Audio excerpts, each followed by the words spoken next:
Uh-huh. Poor Mr. Ed.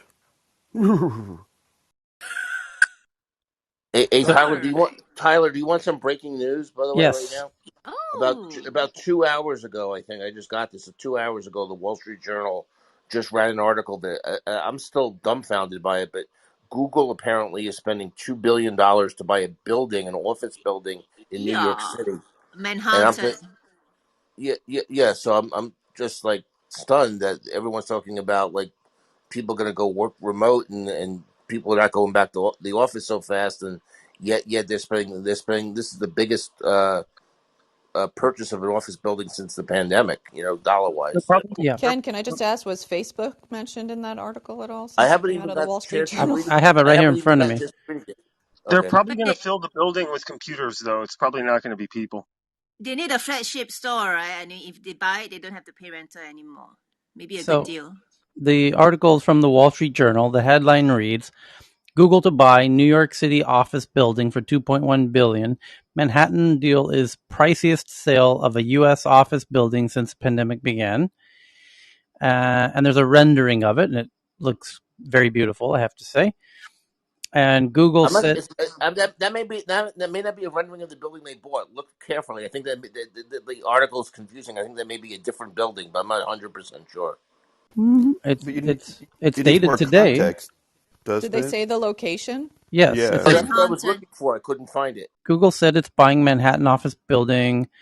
The deal for the new building on Manhattan's west side is the most expansive sale of a single U.S. building since the pandemic and one of the priciest in U.S. history, according to data company Real Capital Analytics. Google's already leasing the 1.3 million square foot waterfront building, a former freight terminal dubbed St. John's Terminal in the Hudson Square neighborhood. The company has an option to buy, which it said it plans to exercise in the first quarter of 2022. Google, Facebook, Apple, Amazon, and other tech giants have emerged in recent years as some of the biggest renters and buyers of office space throughout the U.S. Tech companies are taking advantage of lower office building prices and putting billions of dollars in cash reserves to use. Tech's soaring real estate demand has helped offset office spaces being dumped by large financial firms, from JP Morgan Chase to HSBC Holdings. Cities usually welcome the arrival of big tech companies for bringing an influx of well-paid employees and a boost to property tax revenue, though these companies' presences has also fueled concerns over rising commercial and apartment rents. Google has embraced remote work more aggressively than many large company peers, letting employees work at home since the spring of 2020. Sundar Pichai, chief executive officer of Google, said last month that the company would delay its return to the office until January, but the Manhattan office purchase underscores how the company views office space as an important part of its long-term strategy. We know that our employees, in order to really be happy and productive, need to collaborate, says William Floyd, Google's director of public policy and government affairs. Because of that need to collaborate, we have been investing more and more in office space. Mr. Floyd said Google wants to offer employees the flexibility to work from home or in an office. The Manhattan building is currently under construction and expected to open in mid 2023. Google often prefers to buy buildings because owning spaces makes changing them in the future easier, like reconfiguring floor plans. We like to control our own space, Mr. Floyd said. The sellers are two Canadian companies, real estate firm Oxford Property Group, which joined with Related Co's, a Manhattan Hudson Yards commercial and residential development, and CPP Investments, a pension fund manager. Google's been expanding in its New York offices in recent years and now employs around 12,000 people in the city. Its biggest workforce outside California. That number is up from around 7,000 in 2018. Mr. Floyd said the company's offices, some owned and some leased, are clustered in Manhattan's Chelsea and Hudson Square neighborhoods. The acquisition of St. John's Terminal cements Google's status as one of Manhattan's biggest commercial property owners. The company said the company paid $2.4 billion for the nearby Chelsea Market building in 2018 and owns 111 8th Avenue and the Milk Building at 450 West 15th Street. And Alphabet held $55.9 billion worth of land and buildings as of June 30, according to its latest quarter filings with the SEC. tech companies have said they favor New York over cheaper cities because of its large skilled labor pool and appeal to many young professionals. Amazon once planned to open a second headquarters in the city, but backed out of the plans in 2019 after the subsidies it would receive drew opposition from local lawmakers. Google's latest deal shows that Amazon episode has done little to dent New York's appeal to tech companies. New York City is the place for world-class talent, and Google's acquisition of 5050 Washington Street in Manhattan for its workforce demonstrates that, says Manhattan Borough President Gail Brewer. End of story. So I have a thought.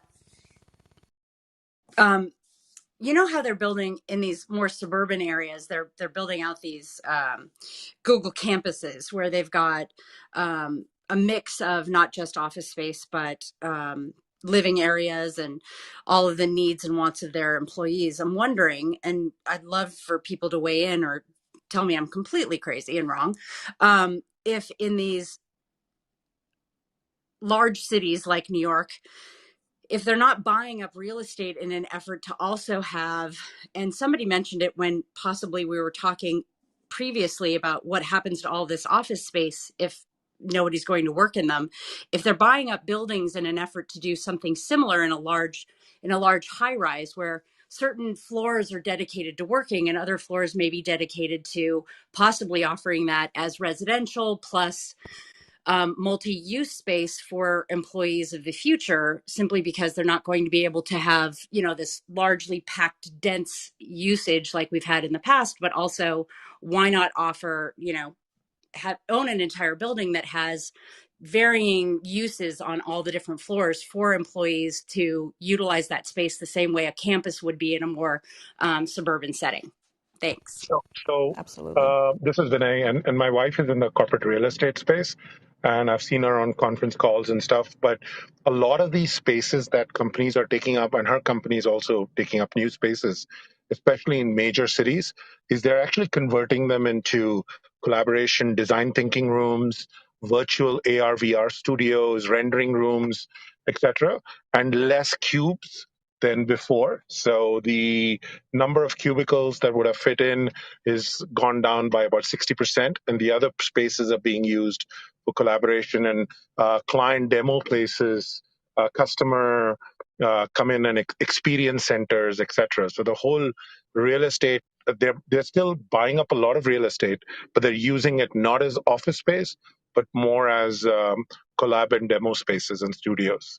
So with Yeah, Google going into AR, VR, they do need a whole bunch of studio space.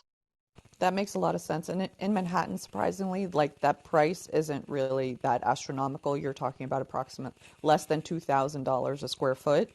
If they're paying for 1.3 million, I think you said in square feet, 2.1, I about, think.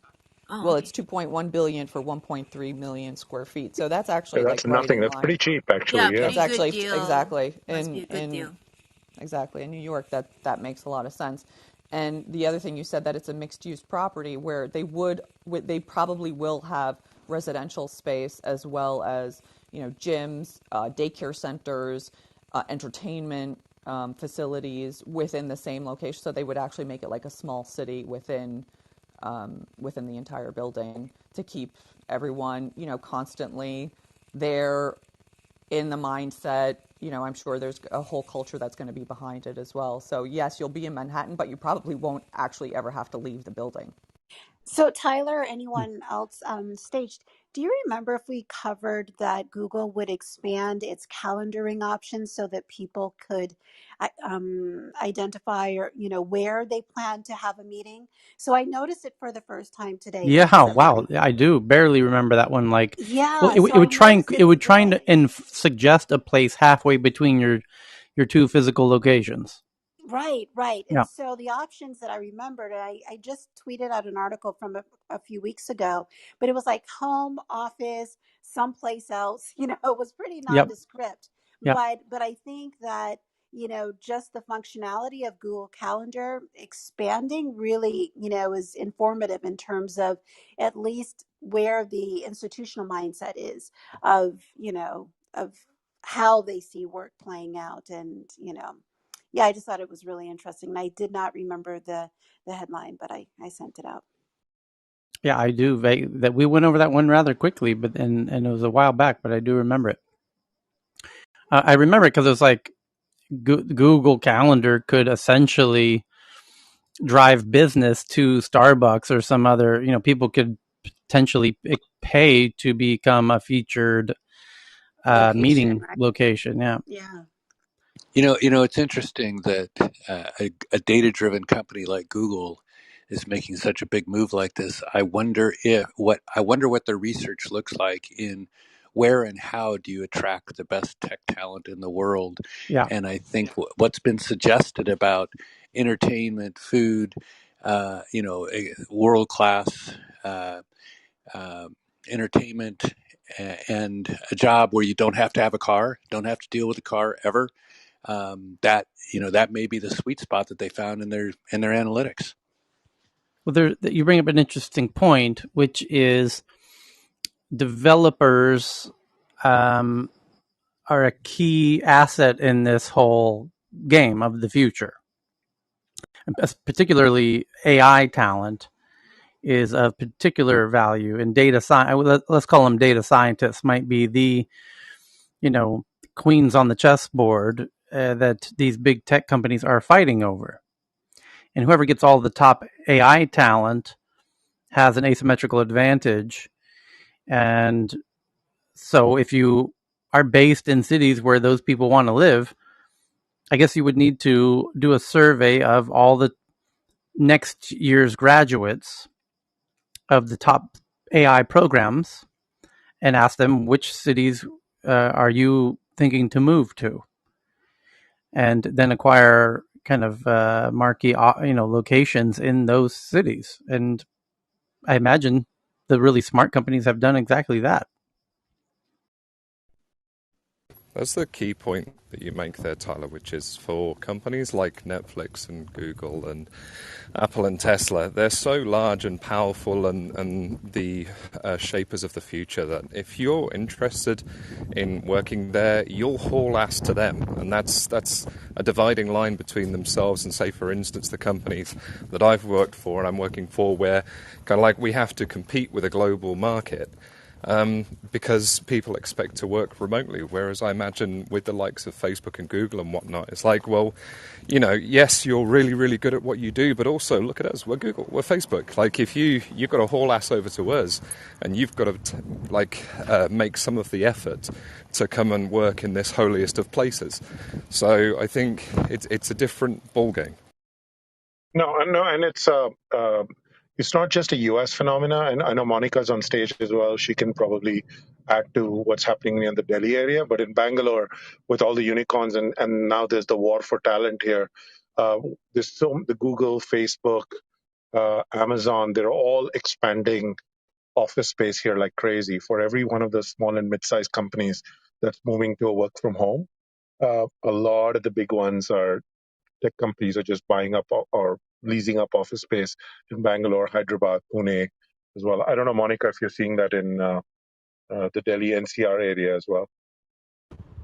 Isn't it amazing though that people are leaving Silicon Valley to go to Austin, Texas, because or wherever they're moving because they want to live in a cheaper place and work remote? I mean, this is like 100% the opposite direction. This whole transaction, actually, I'm still finding stunning because I remember how bad New York was during COVID, and I know so many people who moved permanently to Florida and just left, and so this is actually shocking to me. So. I don't Monica, know. I don't know that it is. Monica. A lot of the Californians that moved out is because San Francisco's become rather unlivable with the homelessness and the crime. Yeah. It's become very uncomfortable, and people don't want to be there. Where they think they want to go somewhere where there's a lot of good food and a social scene. Manhattan, New York, generally still is one of the best food social cities in America for sure. I mean, Austin's is too. San Francisco certainly was, but no, But New York City also has a massive homeless problem. It always has, and its rate's been going up like a lot of big cities in the last 2 years also. So I don't. And the crime was a big issue in the mayoral campaign in New York that just didn't technically end because it's the Democratic primary that ended, but the general election still had. But yeah, in the Democratic primary that just ended, it was a big issue. So I'm not sure it's that different than San Francisco. I think it is because It's huge. It's a if you huge difference. I'm sorry. if Go you ahead, go to Tyler. San Francisco, it's become an apocalyptic wasteland of tent cities and rampant crime.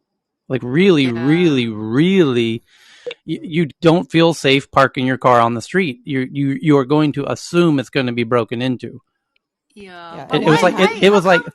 Sorry, guys, I'm chomping at the bit to put in, but But I'm in a why do meeting. they think New tolerate York, that? in at its worst, like Alphabet City in the late '70s or whatever. Chris, Oh God. But why do San Francisco tolerate that? I saw it a lot on they video. don't. I just They're cannot trying to believe it. Cheryl. They just tried to recall the fucking governor over it. Yeah. in Yeah, it's Manhattan, But there are only Tyler, certain pockets that have homeless that are the Cheryl. The homeless thing hang is, out. It's mostly by like the tunnels, the bridges where they can beg, like cars that stop. It's not rampant everywhere Yeah. throughout Manhattan. Okay. Can we let Monica Chris speak? wants to Monica say has been trying something. to come in for a while. Monica. thank you, Cheryl. Tyler, I will second what Cheryl has just said about San Francisco. I have seen more videos about homelessness in America on YouTube right now than I have seen in my own country. I don't know what it is, but the algorithm keeps throwing up videos of Philadelphia, the drug problem in America, and the homelessness, which doesn't get addressed. So I'm not sure what's going on. But to come to the question that Vinay was I raising, can tell I you what's did. going on. We've talked about what's going on. It's the district attorney Chesa Boudin is refusing we don't. to punish anybody who gets caught for anything. So You can and walk into a everyone knows store. it. So they go into it, you have criminals who know they can commit crime without being punished.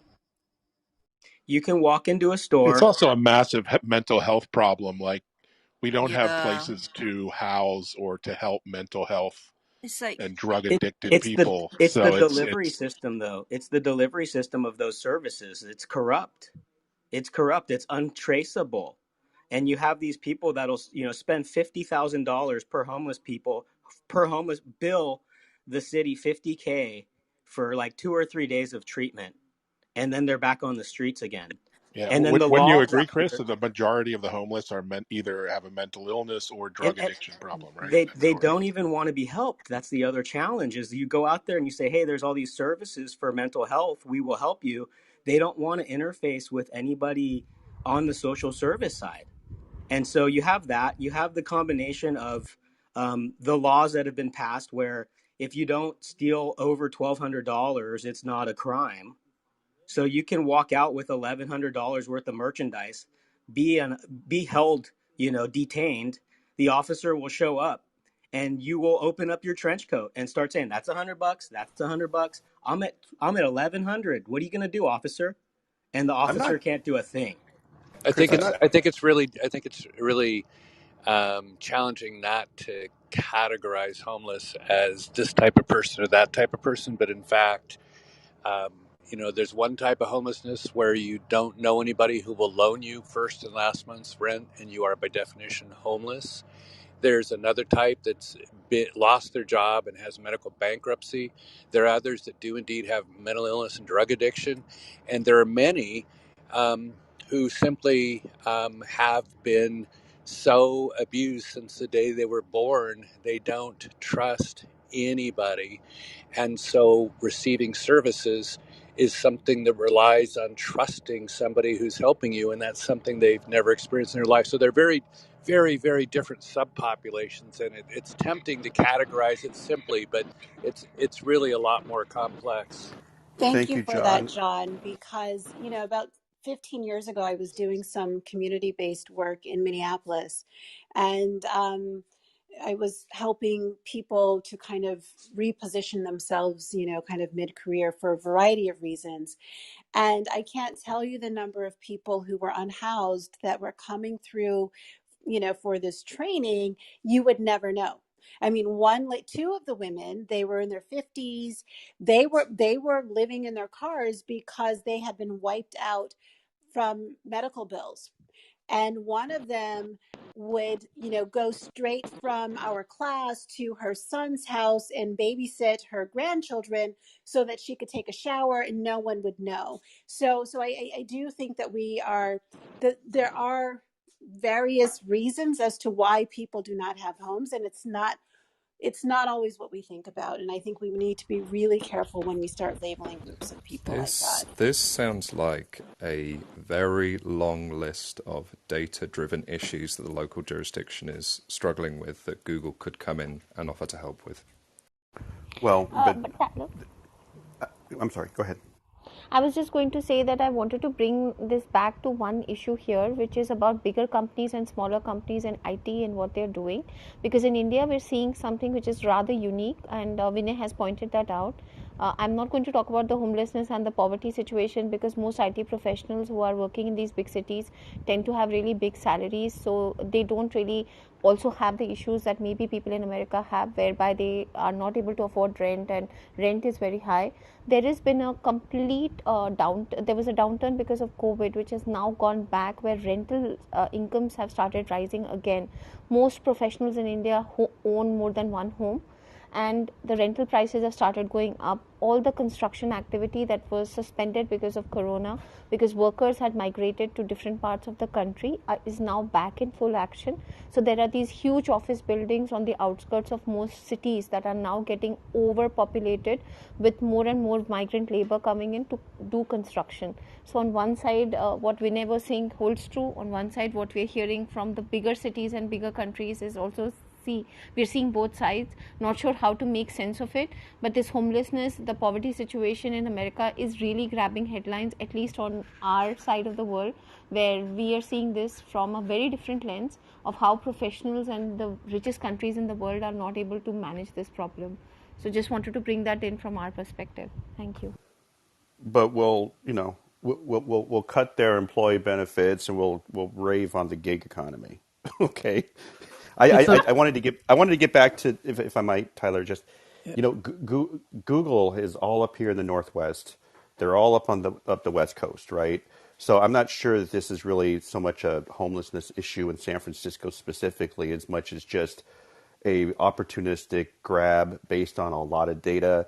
And for those who do want to do the hybrid and have some kind of access to a cool office space when you need it, for some large number of people, because they're a huge company, it makes all the sense in the world if they haven't bought a building or really had a big, spot in New York to just finally do it, because it's a kind of affordable right now, right? So.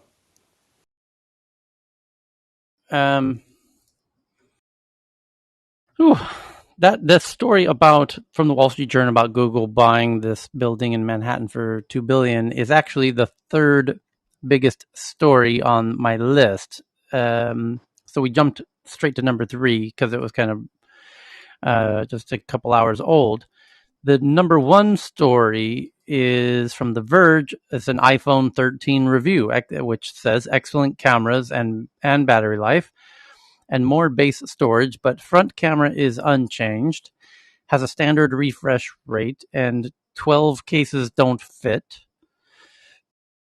So are bigger cameras what really do you want out of a new phone? Assuming they're trying to decide should they encourage people to upgrade or not. A second review from The Verge says Apple iPhone 13 Pro review.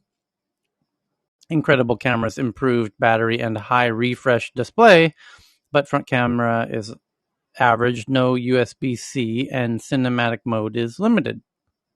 Okay, so those two kind of go together as the top story. The second biggest story says Paris-based Sorare, a soccer-focused NFT trading platform, raises $680 million, led by SoftBank, at a $4.3 billion valuation, which, as our friend May described, that it's basically like the new version of digital trading cards. Instead of baseball cards, as Americans grew up with, these are NFT digital kind of trading cards. And then the third biggest story is the Wall Street one about Google's new building. The fourth biggest story is from The Verge. It's their review of the iOS 15, which is the operating system, not the devices, which everyone assumedly downloaded yesterday or today, which is now available and features focus mode, which The Verge seems to be a fan of the Safari update. They say is an acquired taste, and iOS dark sky style weather is they're very big fans of. And then the next story is from the Wall Street Journal. They say they have sources that Apple is working with UCLA, the University of California, Los Angeles, and Biogen, a huge medical company, to identify depression, cognitive decline, and other issues using sensor data. Did you hear that sound? Did somebody hear a sound? I thought I heard a sound. There's The a whooshing sound. did you hear that juicy Yeah, I didn't sweet catch that. sweet? Oh! Do it one more time. What, right in my Now it's pocket. auto checkout. Auto checkout, no Oh! more. That Yeah. sweet sensor data, such as typing behavior. It says. So let me read that again. Apple's working with UCLA and Biogen to identify depression, cognitive decline, and other issues using typing behavior data. Say what?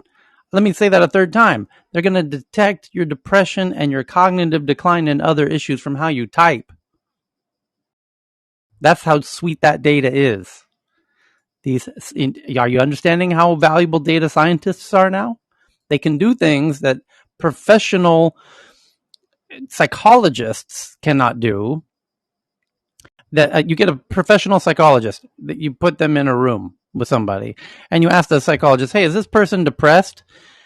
That costs a lot of money. Hey, we just figured out a way to do it in 10 seconds for free. We just look at how they're typing. How's that sound? We crunch some numbers Bullshit. over here.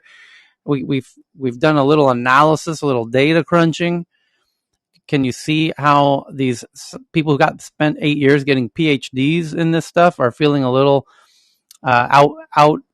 outmaneuvered, outgunned in this battle?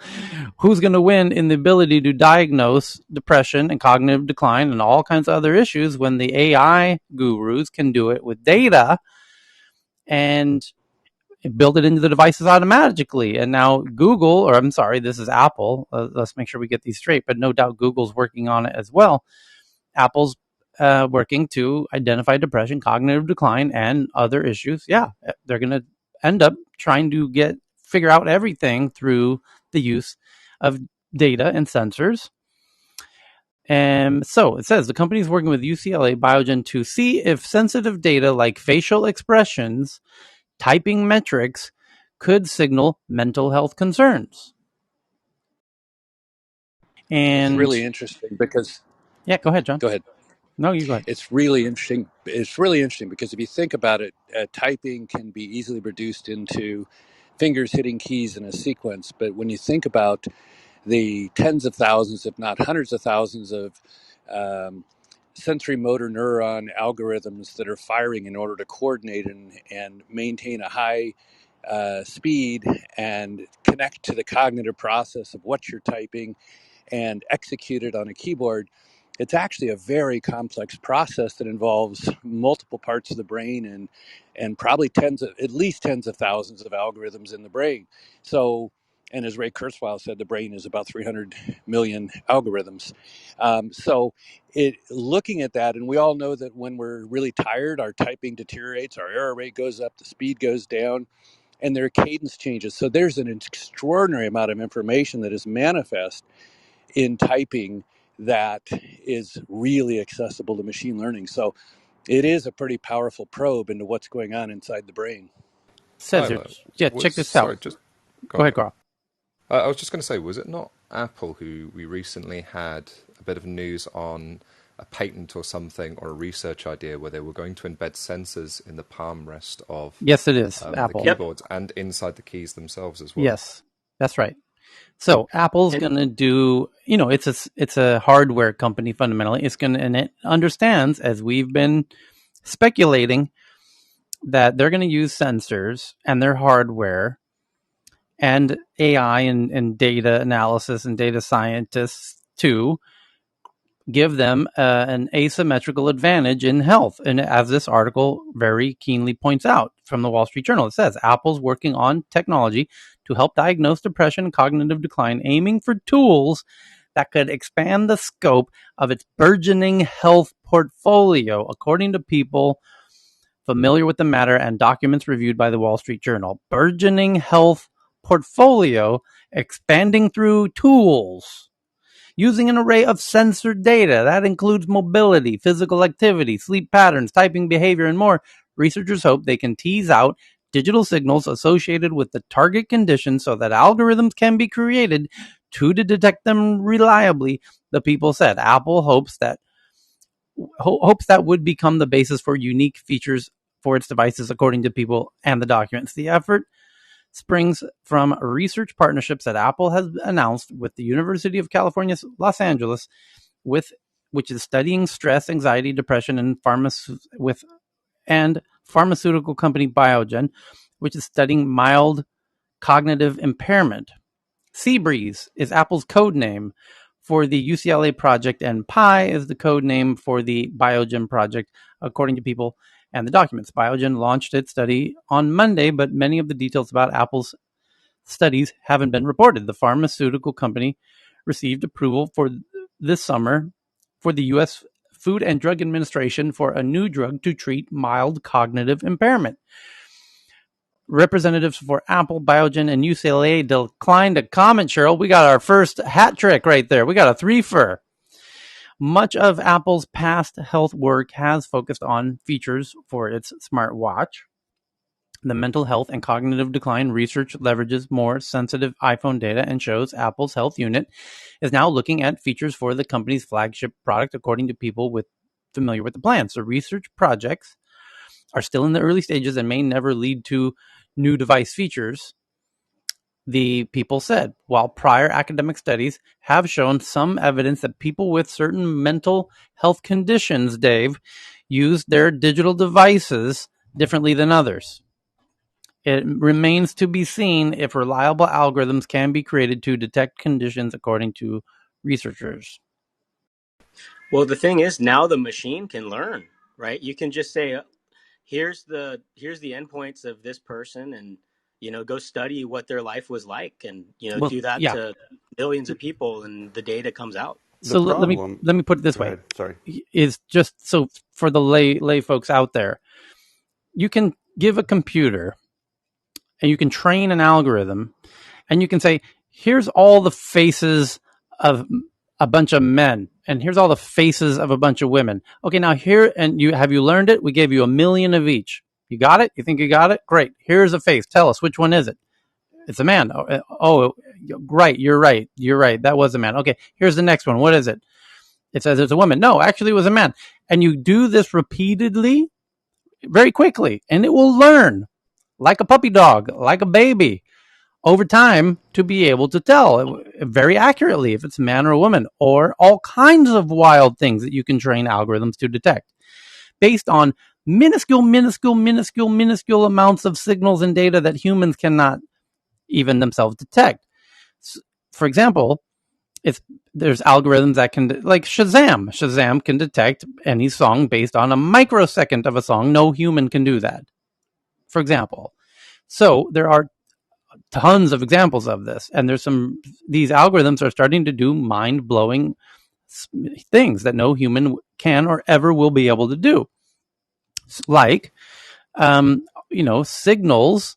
Now, here's the way a normal person types. Okay, great. Now, here's the way somebody with depression types. And then they know here's 5,000 people with depression. Watch how they type. Okay, great.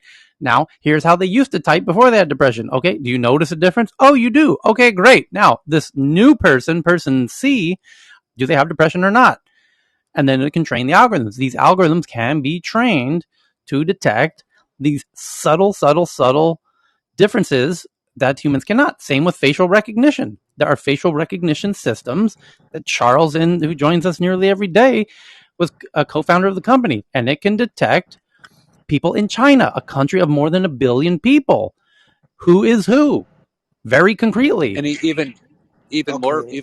more profoundly, Tyler, is the fact that when you homogenize data from many different personality types and emotional profiles of individuals, you do get a large signal to noise. But when you start applying it to individuals and establish a baseline nomogram for them of whatever you're monitoring, and then see how it changes within an individual, so-called N of one studies, machine learning is profoundly valuable, not only for homogenizing a population and extracting generalizations, but it's extraordinarily powerful in terms of tracking incredibly subtle changes within a single individual. So, personalized nomograms of behavior are the next step at scale in all of these kinds of analytics of human performance and behavior. So this is a great Yeah, I've opportunity been. to chat about the ethics of this. Yeah, So, same.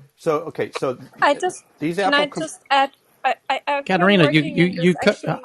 we know you're working in the section, Katerina, but you cut him off in the middle of a sentence, so let him finish the sentence. I'm so sorry. All right. no, it's okay, but I just wanted to. So, as a hardware company, selling a lot of computers, a lot of phones, you know, I have a bunch of. We all have a bunch of Apple keyboards, right? The Bluetooth, whatever. This, I'm sorry, everybody, but this is a step a little far, okay, in my opinion. I think this is one of the perfect example of sure you could do it, sure it can give you data, but the perspective downside of somebody sniffing you as you're 40, 50 something, getting older, or if you're being having some life challenges and you are depressed.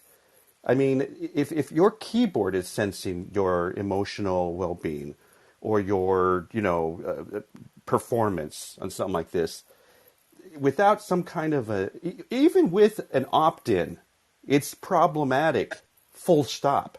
I mean, there are other ways to learn about and diagnose these types of issues with people. We don't need this overreaching use of technology. I don't know. I'm kind of like, what the F? That's my opinion. Yeah, I was Okay. gonna add, like, if tech is always listening, always seeing, always feel it now at the same time, like it's like we're giving it senses, right? So what happens when those like data points are centralized? And it seems like Amazon, Apple, Google want to centralize all of this data for I don't know, an end game that none of us are aware of, right? As cool as it Minority may Report. sound, as cool as it sounds, it's kind of a bit, weird, especially when it's like a company from a country and it's like very one-sided. And as well as it may be, or well seeming as we can make it out to be, it's not that at the end of Okay. the day. Let's give it to Katerina. Katerina. Yeah. Hey, yeah, so I've been working in this for a while. I actually have also a company by now, but since like, I don't know, around 5 years. And actually, companies have been doing this for a long time. Microsoft, over 10 years ago, could predict by your Facebook post and what you liked and how many likes and what type of pictures and so on. They could already predict better than, psychiatrists if you have a mental health issue right now and what type of um, and I've been telling people this for a while, so this is really not too new. We can argue if that's a good thing or not, but I think, I just can empathize, to protect your data and to protect your data rights, like of people. It's really much easier to do this type of analysis than for psychiatrists to analyze your mental health, because we humans have always biases and we misdiagnose people quite a lot and we misinterpret data quite a lot because we are really not good intuitive statisticians. So it's of course a concern, but companies like this have been doing this because it's actually relatively easy to do this, either through language, either how you type, either what you like, what type of pictures and posts you like. If you post a lot of pictures of like religious stuff, or if you do this you get money, or all this type of stuff in a high concentrated way, they know you have right now problems, mental health issues, problems in your life, and so on. So yeah, companies have been doing this, now transitioning this into making it official, and that we get different health insurance rates and jobs and so on and so forth. There's companies that are doing this for big companies for HR to check on you, if you fit in, personality checks, and all these things. So this has been happening for years now. It's just Mm. they are turning it publicly. Yeah, And Uh, can whether or this I, is not they've been sorry. This doing is it, Dr. and Olu. I wanted to follow up on this because this is actually the research that we do looking at how typing behavior can be used to objectively assess mood and cognition. And we've been doing this research for about 6 years and have gotten funding from NIH to look at this as well in terms of how it relates to brain correlates of cognitive function in the context of mood disorders. And there is actually a really strong clinical justification for this type of technology.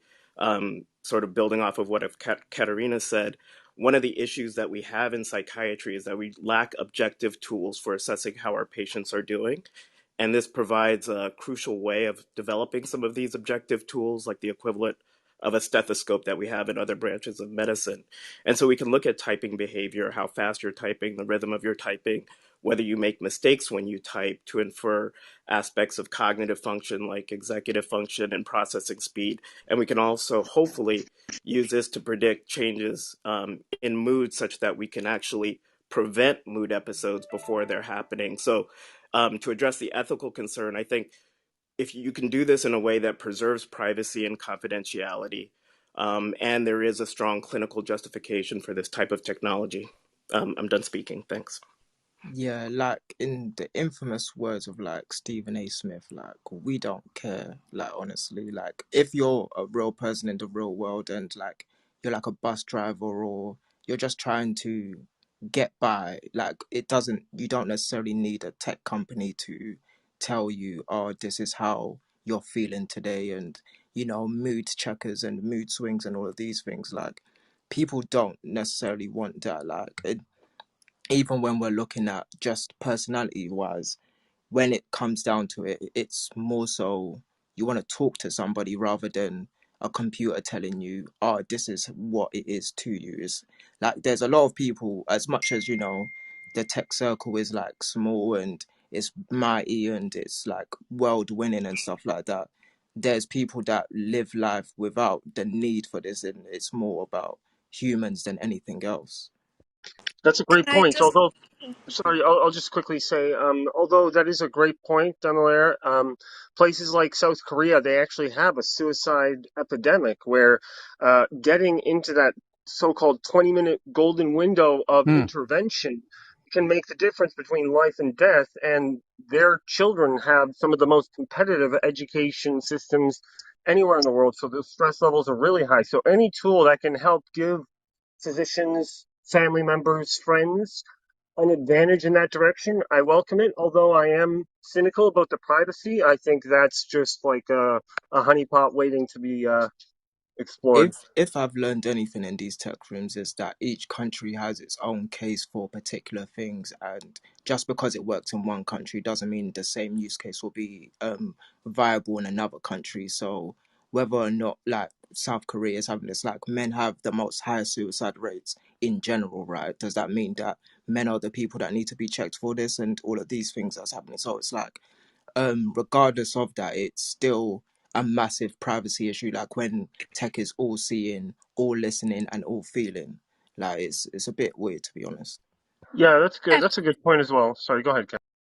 I think Dr. Olu should answer to this question because he does a lot of studies that people actually open up quite a lot to AIs or to bots because they know they are not being in any way assessed by a human or so the anonymous, like being anonymous and knowing that it's not another human judging you makes you open up way more, and this has been known for a long time, but Dr. Olu is actually an expert in that.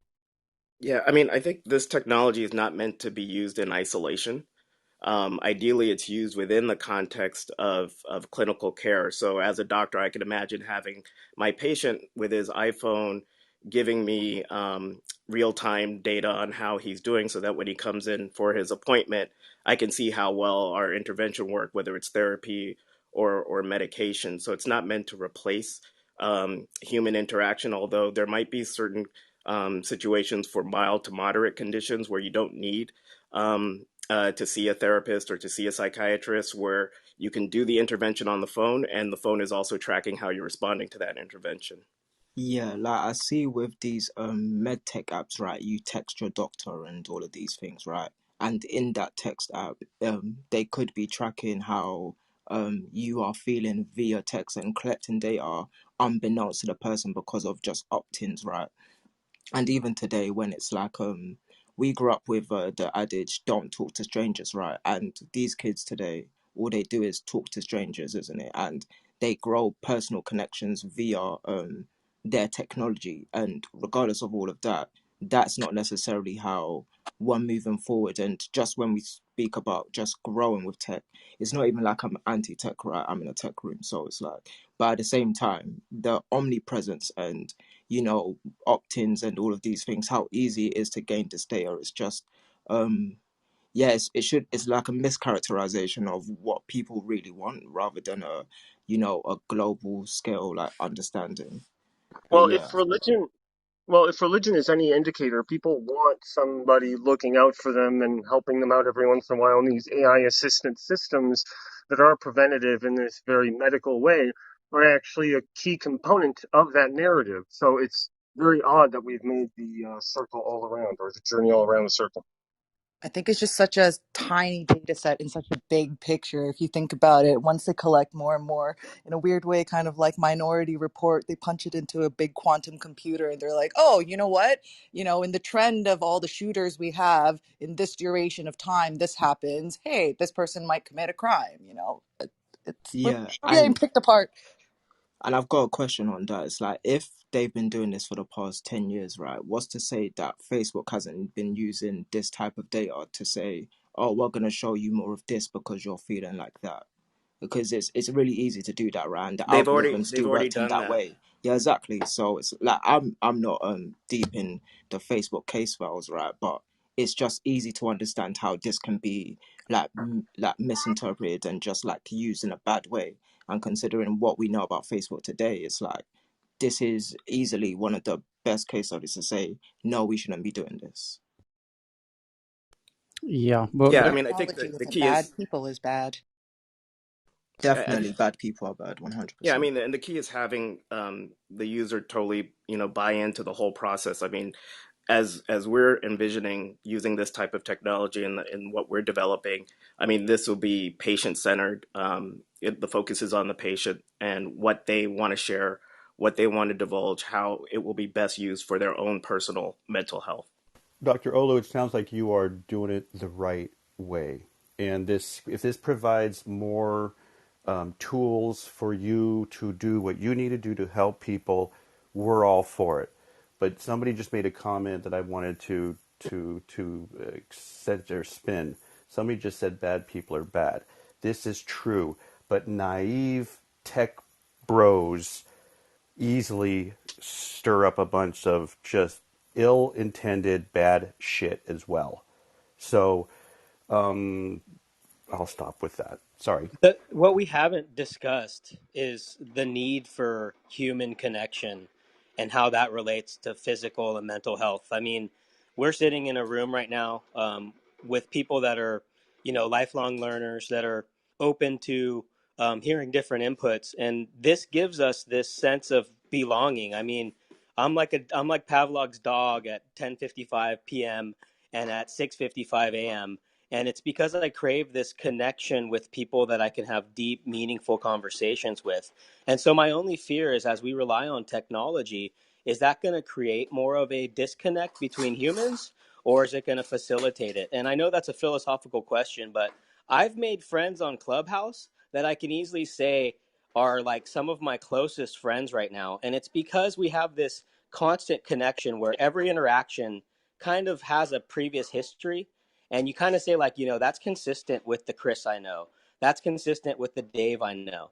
But if Dave comes out here one day and starts spouting stuff that's not Dave, us as a crowd are going to say like, hey, something's not right with Dave, does anyone want to go talk to him? I think that's the part we're missing, is the societal connection where people care about each other. Like, I don't know if you notice it, but in this group I try to make it a point if I see you down in the audience, I will try to pull you up if you're part of the crew.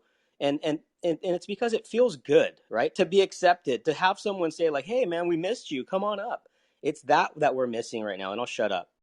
No, that's I totally want to echo that. And like, the best Jesus quote I can ever summarize: "Do unto others as you would have done unto yourself."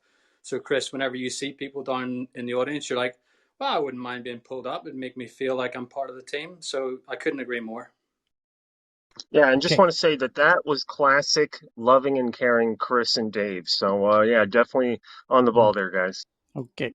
So next one is that did we do the SEC Apple? That was Apple working with UCLA and Biogen. Okay, so the next one's Wall Street Journal says they have sources that the SEC has launched an investigation into Activision Blizzard, including how it handled employees' allegations of sexual misconduct and discrimination.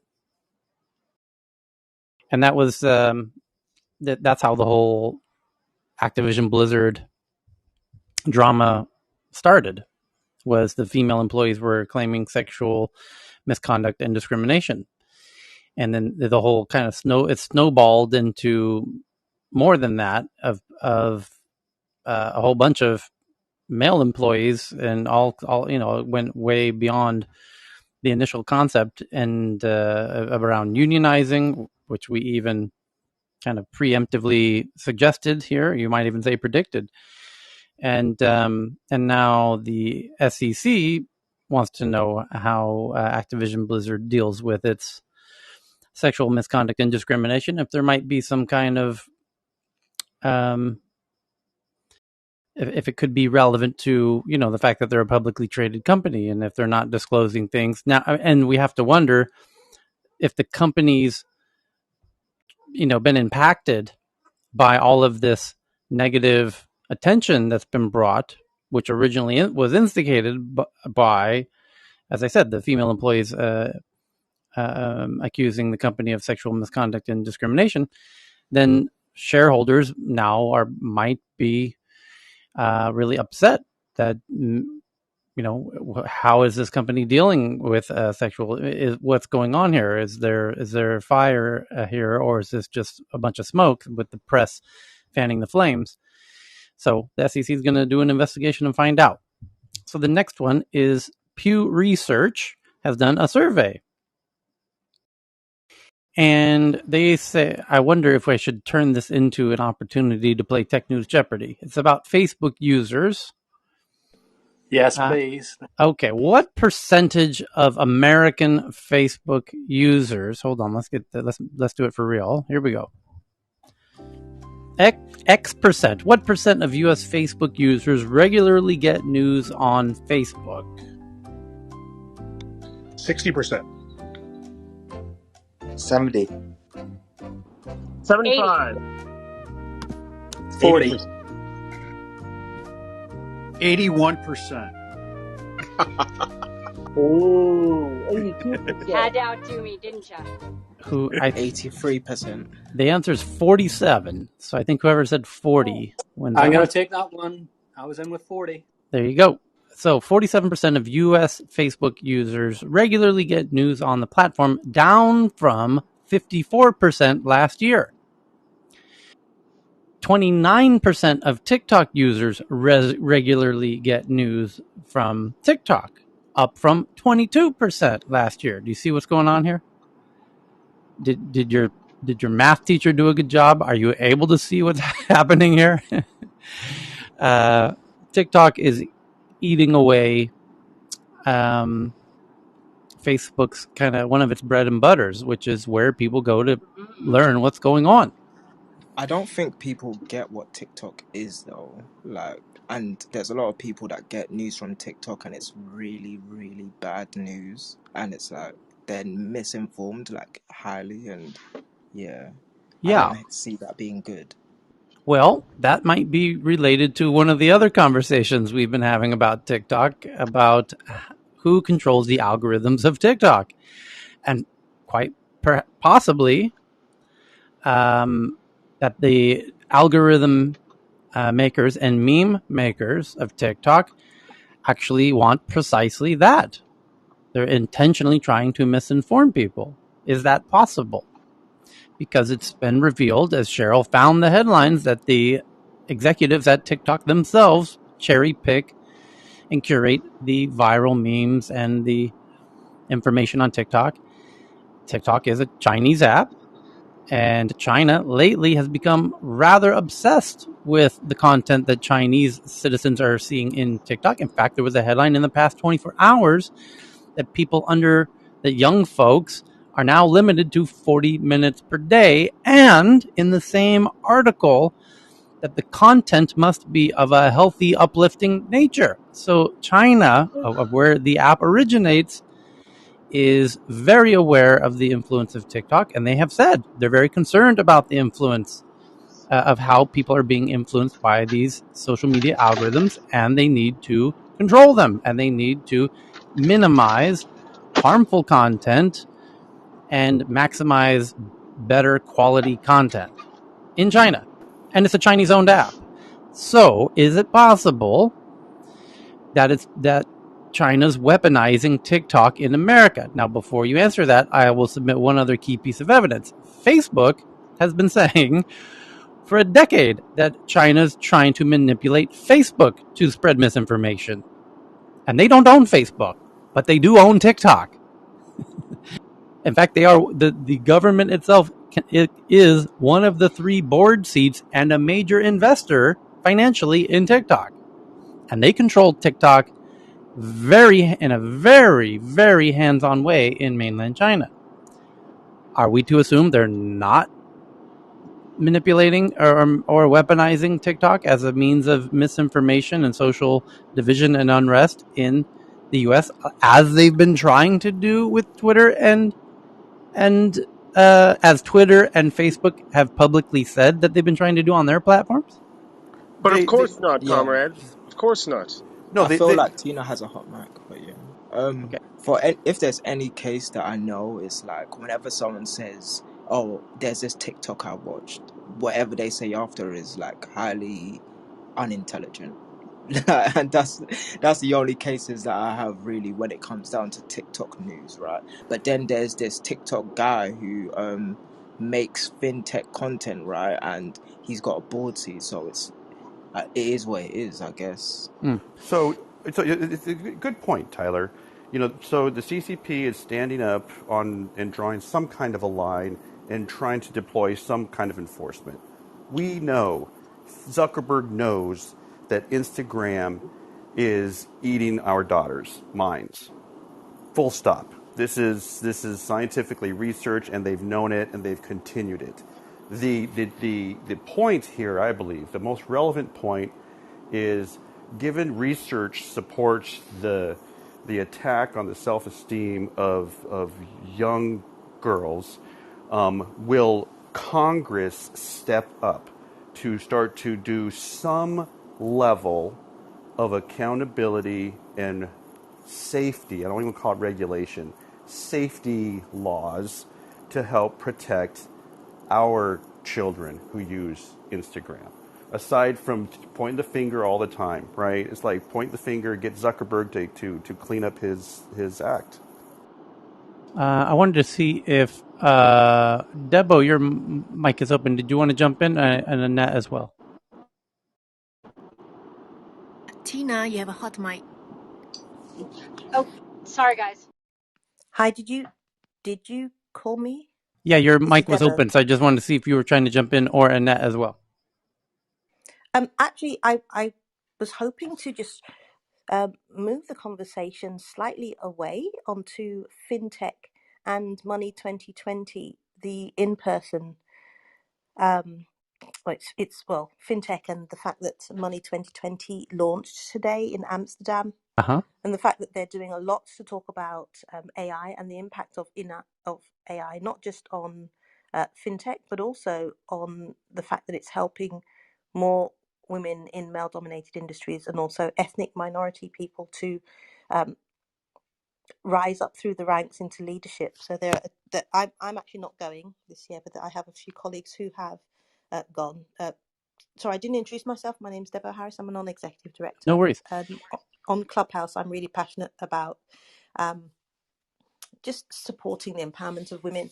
I have the Confident Women's Club where we hold space for women to gain confidence, and offline I help women move from 5-figure to 6-figure salaries, primarily joining boards either as members of the C-suite, non-executives like myself, or as CEOs in their own business. I've recently become really passionate about fintech. Deborah, Okay. for your Hi, Cheryl. information. Yeah, go back to your kind of headline as it is with Yeah, 2020 launching today in Amsterdam. yeah. Did something happen there that is kind of Yeah, it was more particularly interesting? well, I've been on between here and LinkedIn talking to two of the people who are in the Rise Up community. So one of the things that Money 2020 has been doing is providing a cohort of women who are in tech and primarily in fintech to get together and talk about a few things. So they've had some conversation around AI. Sorry, you called me in just before I finished getting the full skinny from um, my friend who's actually there in the Okay, hall. But I do know, well, one of the things that they have said is that the role of accountants and using AI in fintech is radically changing. And sure. next week, Tuesday, I think anyway, 22nd of September, the 28th of September, Hmm. they're holding a fintech summit in Moorgate to talk about these changes that are happening. There are 40,000 accountants in the UK, Hmm. in London alone, where AI, specifically in fintech, but also in tech that deals with accountancy, that are at risk of, in the click of a finger, their jobs becoming obsolete. So Right. this was one of the key issues that they were talking about, and the role for those women who may be part of the admin or corporate, and the need for them to get skilled in tech and in Yes. the areas where there are new jobs being created, but there isn't Sure. that much conversation around them in fintech. So I'd need to spend a little bit more time listening to her because it's an Okay. in-person conference. So I'm just going to go back. I'll go back off mute. Thank you No for giving problem. me the opportunity to give a bit of the heads up. Thank you. Sure. And the next big headline that I've got here is from Gizmodo: What to expect from Microsoft Surface event tomorrow. No, we can skip that one. The next one after that is TechCrunch Pay. This is kind of a big one.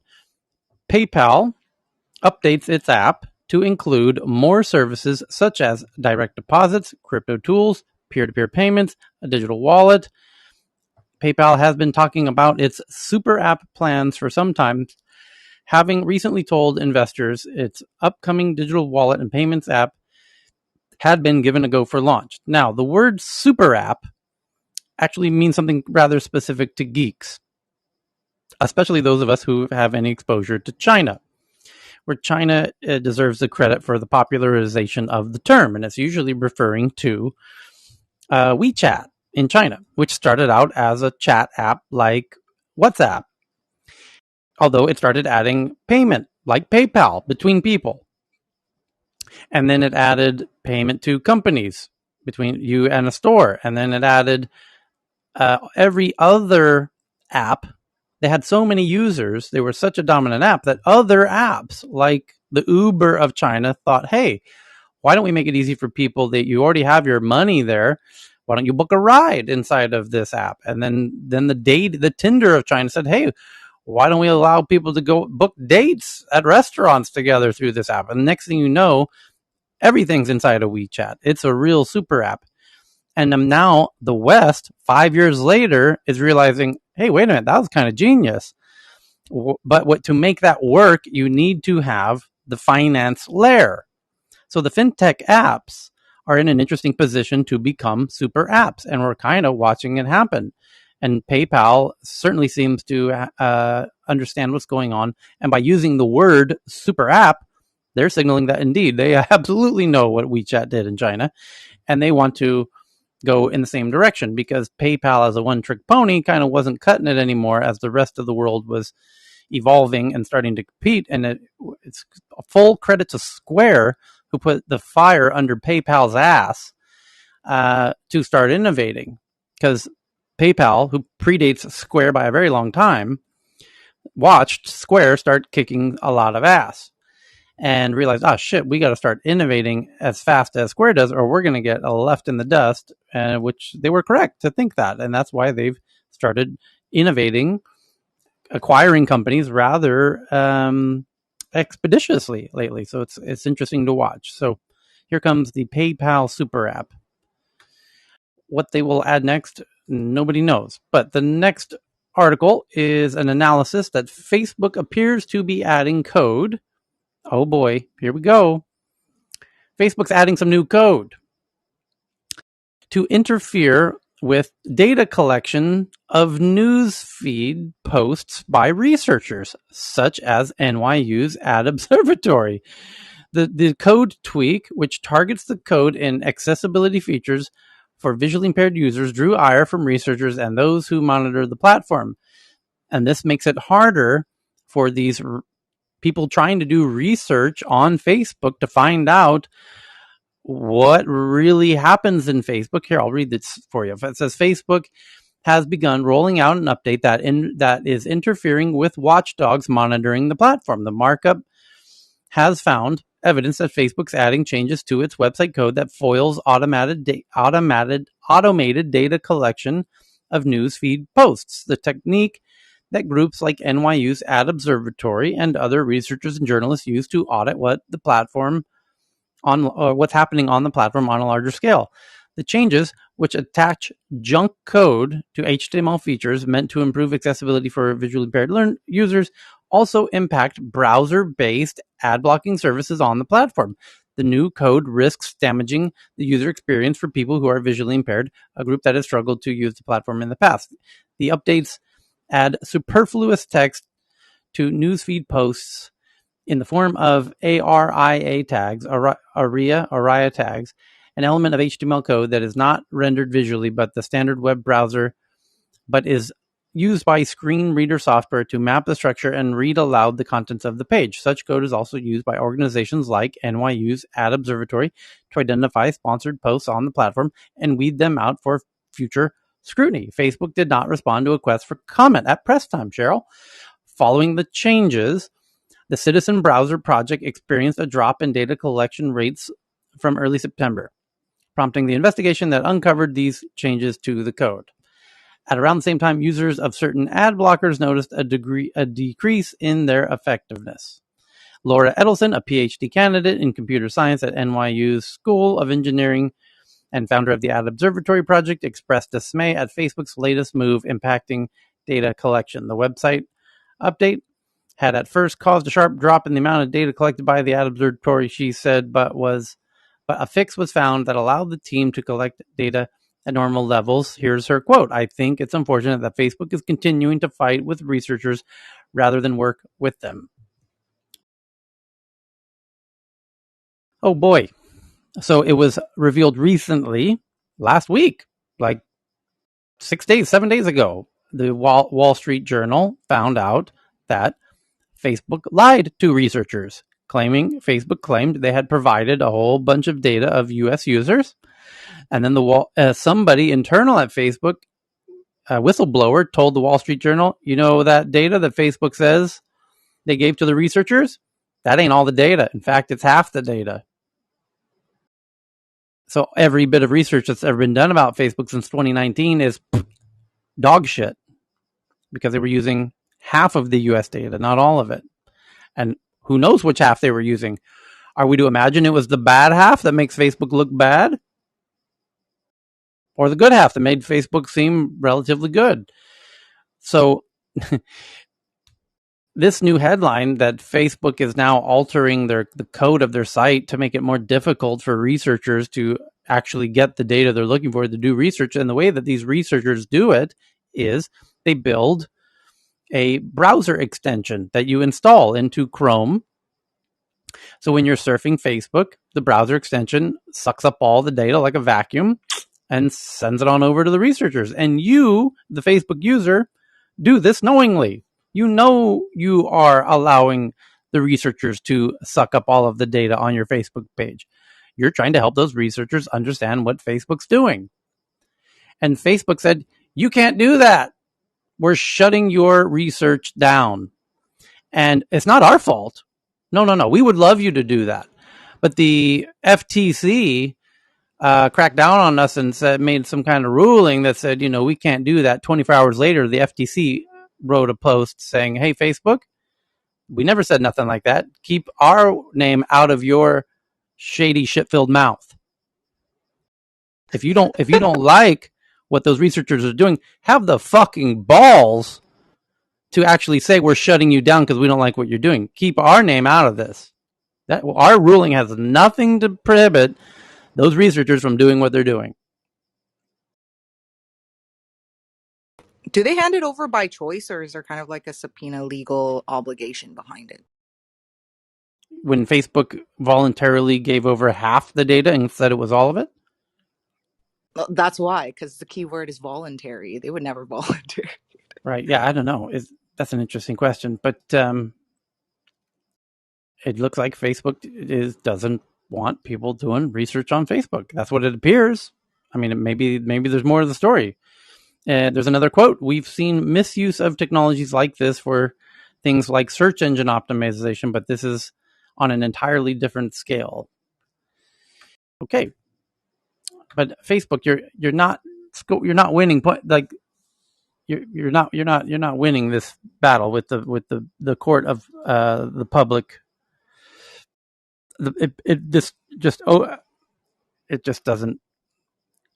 It's unfortunately characteristic of.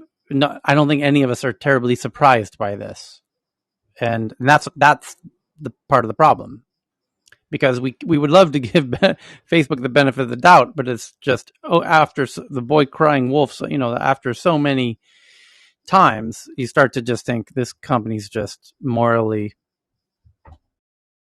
bankrupt. I mean, what can we say? I mean, it's just after, you just, when somebody, you got to, it's Facebook. What are you doing? What are you doing? I wonder if any legal areas will come into play eventually where they might say kind of like a Freedom of Information Act where really, really big tech companies have to hand over, and they have the legal obligation to hand over all of it, not just like a piece. Well, that's what China did. China's like, hand it over, and we'll take it from here. Thank you, Didi. The Uber of by the way, though, I mean, that just happened with Didi. That's what's happening. That's what China is telling TikTok. We need control of the algorithm. We need total control of all of this because we care about our citizens. Well, care might not be the idea. We care about controlling our citizens. Might be a better way to describe. You whichever side of that fence you're on. So, yeah. Anyway, next one's from The Guardian. As TSMC, which is the world's biggest semiconductor company out of Taipei, Taiwan, TSMC pledges to reach net zero emissions by 2050. A look at how the semiconductor industry is tackling its huge carbon footprint and resource consumption. Okay, we'll skip that one. The next one from Reuters. Netflix launches a free plan in Kenya with a quarter of the content from its paid plans available only on Android phones. And we had a little chat about this when we met 8 hours ago, because we meet twice a day. And it's quite an interesting move. Why launch free in Kenya? Well, it turns out by doing that, everyone signs up. Everyone creates an account. Why not? It's free. And that's the genius of this, is because then they know what the total addressable market is. And then they can start putting in ads, really annoying ads, telling you to, in between every video, asking you to pay to remove the ads. Okay. Well, they've got you. You have your account, and they know your viewing history, and they know your IP address, and yada, yada, yada. And it turns out that in developing countries, Netflix had noticed when they went in without free content in other countries, other parts of the world, Netflix went in, and there is no free version. It's just the paid version. And what people were doing in developing countries was somebody would pay for the paid version, $10 a month, and then they would break it up into 24 different hours, and they would share it. And, you'd have 24 different people. Everyone gets an hour of the day. And, everyone pays $1 a month for 1 hour per day. and somebody's making $14 a month on top of this on their account. And so Netflix saw that happening in these developing countries, and I think they went back to the drawing board and thought, how do we need to rethink how we go into these countries, because when you have that kind of account splitting behavior, you don't know what the total addressable market is, which is a kind of a key metric that you kind of need to track, and how well you're converting unpaid users into paid users, and how many users there are, and how much advertising you need to do to grow the market, and all the fundamentals of kind of business economics. We're kind of getting a little screwy with people doing this account sharing at mass.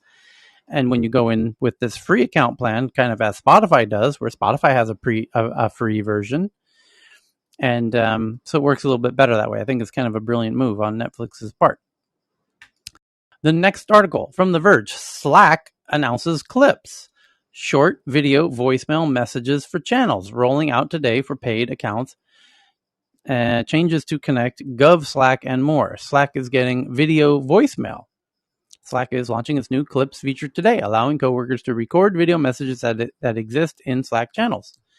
Because Slack is traditionally text, and then they got into a bit of audio, and now they're getting into a bit of video, and I think you can see where this is going. It's becoming the main way, a very tailorized, bespoke way for teams to organize how they want to communicate in all kinds of forms of documents and messages and of video and audio and everything. It's quite a Hey brilliant Tyler, I product. heard Yes. the COO of Slack speak on that God a long time ago, right when they were acquired, and Mm-hmm. they're trying to address that remote work and that feeling of running in, dropping Yep. by someone's office with the varying time zones. So that's Yes. what that video When is when designed when to we bridge. developed Yeah. when we developed on Slack, because we're developing a highly technical product, most of my reports were done on video, and then I just basically said, "Oh, here's a video from last night's experiment," and then we would watch them kind of asynchronously to get caught up on what each team did overnight. We were on a 24/7 development cycle, so I'm glad Slack did this. This would have been hugely useful back then.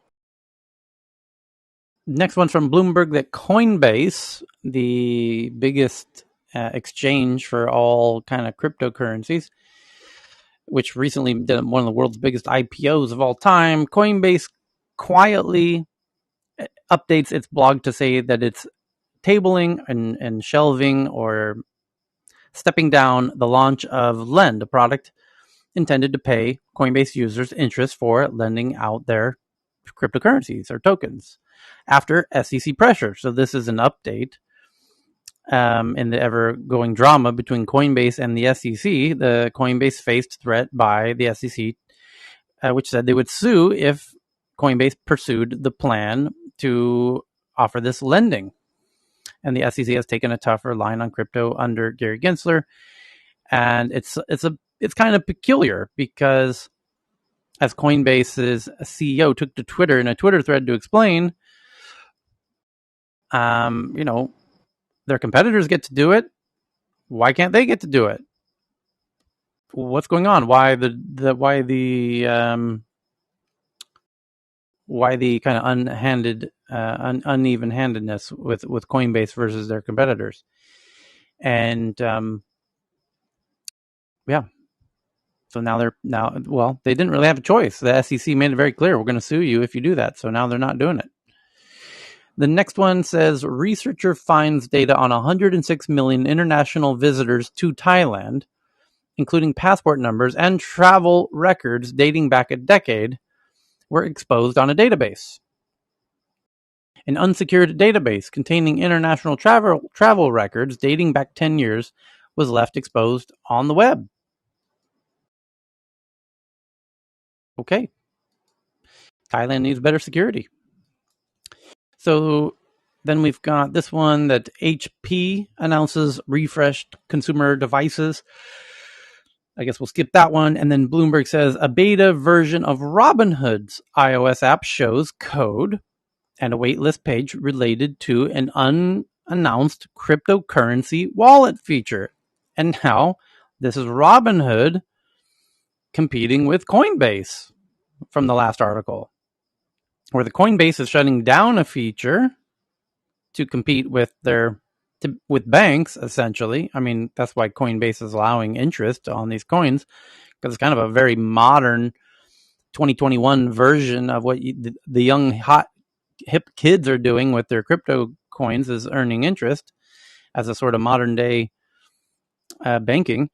And so they had to shut down that feature. And now Robinhood is adding a feature of a cryptocurrency wallet to sort of compete with Coinbase. And Robinhood does allow people to, there already is a sort of wallet in Robinhood for your dollars or whatever currency you're using for Robinhood. And now that wallet will hold also Bitcoins and Ether and Dogecoin, as Robinhood allows for buying and trading of those coins. And this is very interesting because it says in this article that it might even allow for people to send coins to each other using the Robinhood app. Well, Robinhood is essentially just a trading platform, like a stock trading platform. But if it starts allowing of trading of current, dollars to each other or coins to each other, now you're setting the beginnings of like what we were talking about with the super apps again, where once people can start paying each other or their businesses, things snowball. Here come all the Western super apps, as happened in Asia. So it'll be very interesting to see how this continues to evolve with Robinhood adding a new cryptocurrency wallet feature. Next up, Netflix releases something they call Eden Unearthed, a free VR game for Oculus Quest that appears to be related to a Netflix animated series. Boy, there's a lot to unpack in that headline. Netflix, of course, is a video streaming platform, and they recently have gotten into video games. And we predicted here in this room that they would not only get into video games, they're going to get into VR games. And Aaron, who joins us regularly, actually deserves credit for that sort of prediction, which is that Netflix today is a flat screen experience, meaning it's on your phone, it's on your TV in your house, right? Before too long, Netflix is going to have to get into. We know they're getting into video games. In fact, I think, did we not help break that story because we looked at their job board and saw that they were hiring for Yeah, it's video. like 2 months ago. Somebody on here, Johan, who is quite notorious for doing this. It might have been Johan or somebody else. It might have been Renjant. Also has found a few of these fantastic job board listings that nobody had known about, that Netflix is trying to go into games, video games, not just any video games related to the titles of the shows and the films. And that makes a lot of sense because TV shows and movie makers now know, why don't we make, and they've been doing this for quite a while. This is not a new thing where you have Star Wars, the video game, and Return of the Jedi, the video game, and Star Trek, the video game, and these, especially, you're going to see Marvel movies turning into video games and the X-Men video game. This stuff's all coming. So it makes sense for yeah. Actually, It's already that's come. already exists. Yeah, They're that's my doing point. yeah, yeah, But and it's not, Stranger Things it actually is in exists that world. today, but it's not Yeah. holy shit obvious with every big film and TV show that their fans are going to want to get into this stuff. And so Hollywood is going to get more and more into video games. In fact, those two worlds are colliding. They're merging because video games are becoming more and more like movies. Well, And video games actually have surpassed. I join a lot of the gaming. I'm in gamings, and I'm in a lot of the gaming. Actual have surpassed media like film, music, 10 years ago. and everything. Yeah, exactly. Yeah. So But the experience, they're spending, these top video games spend $200 million per title. That's double what big Hollywood blockbusters spend to make a movie. So you can see what's going on here is these convergence of these two mediums of games and Hollywood are heading straight onto each other, and Netflix kind of sees what's going on. And it involves VR in a very big way. And so that's why the And fact it that also involves NFTs. They're in, all launching NFTs. indeed it does. Marvel already has a Yep. site called Veve where you can buy collectible cards, which are no more than NFTs of their major characters. And all that has to happen is all of these new formats need to get hooked together and will be in a metaverse once and for all. Yeah. So Netflix releasing a free VR game for Oculus Quest, which is Facebook's headset, that appears to be related to a Netflix animated series. This actually all makes sense based on what we've been talking about here in this room for several weeks, in fact, months now. So it's not a surprise to us, but I imagine it's quite surprising to a lot of people who haven't had the benefit of talking through these interesting points as we have. So really interesting development there, and helps confirm all of the head scratching that we've been doing here. So the next headline is a new one.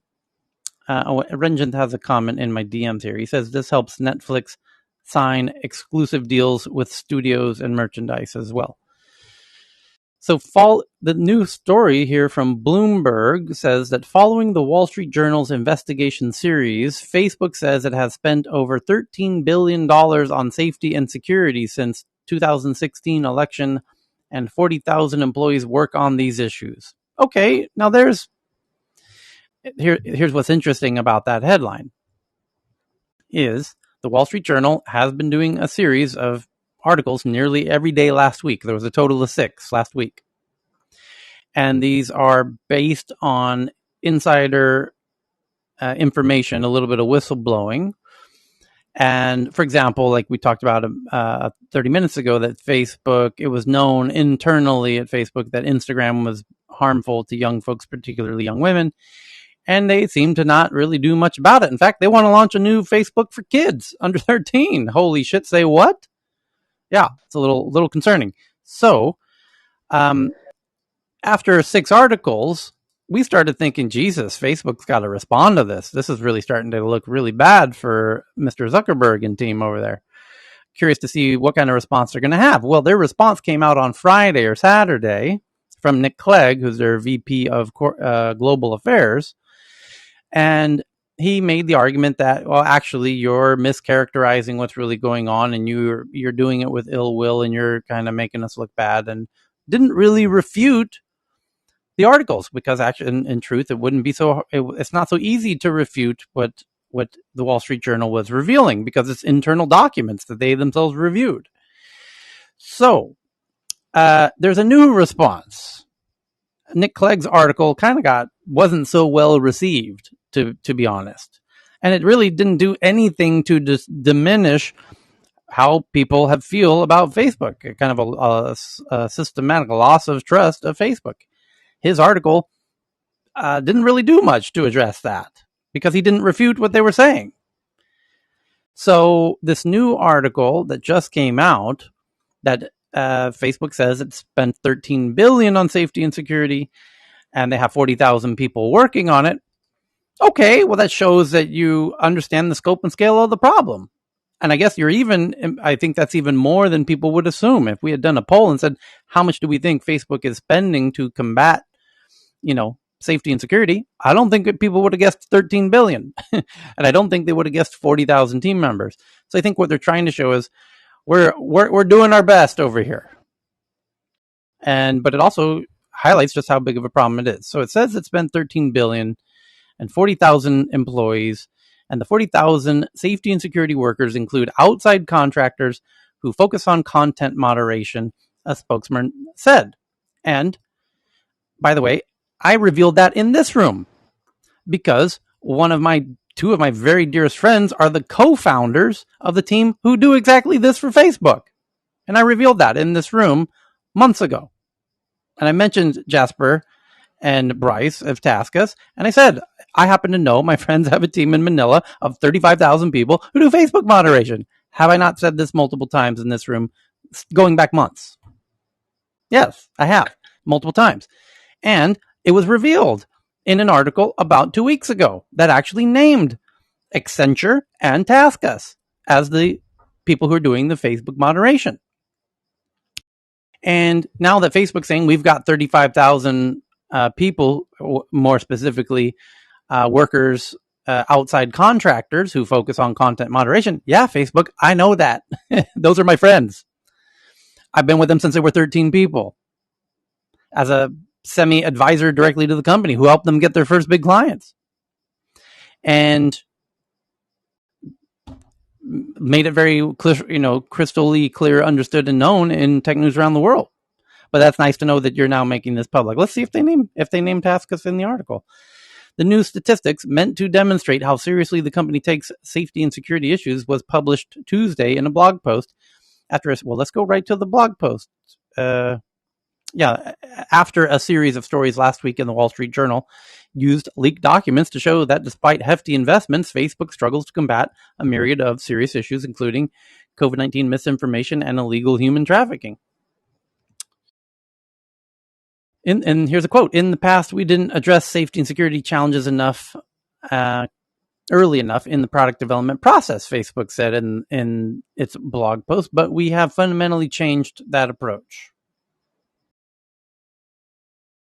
Yeah, but to be honest, though, Facebook, this isn't the issue. This isn't the issue. The issue is not how many people and how much money you're spending on moderation. That's not the issue. The issue is how your app negatively impacts society and individuals, and you know it does, and you're not addressing that. That's the bigger issue.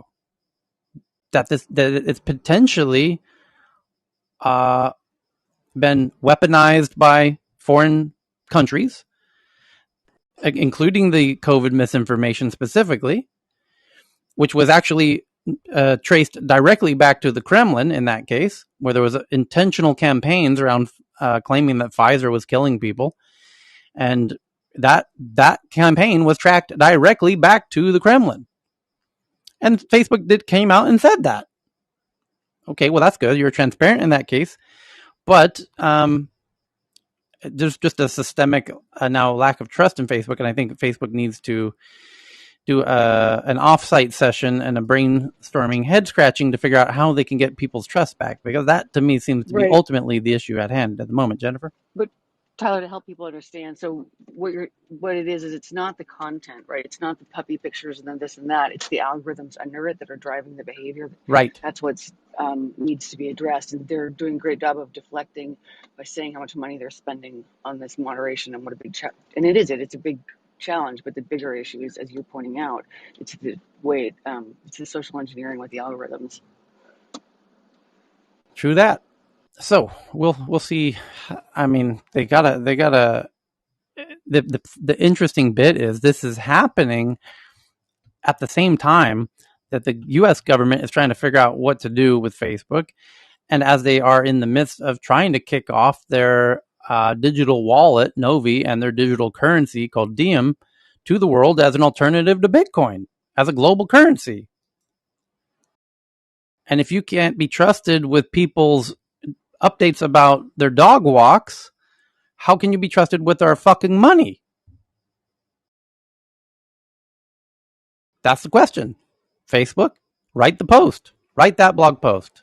Here's why you can trust us with your actual money.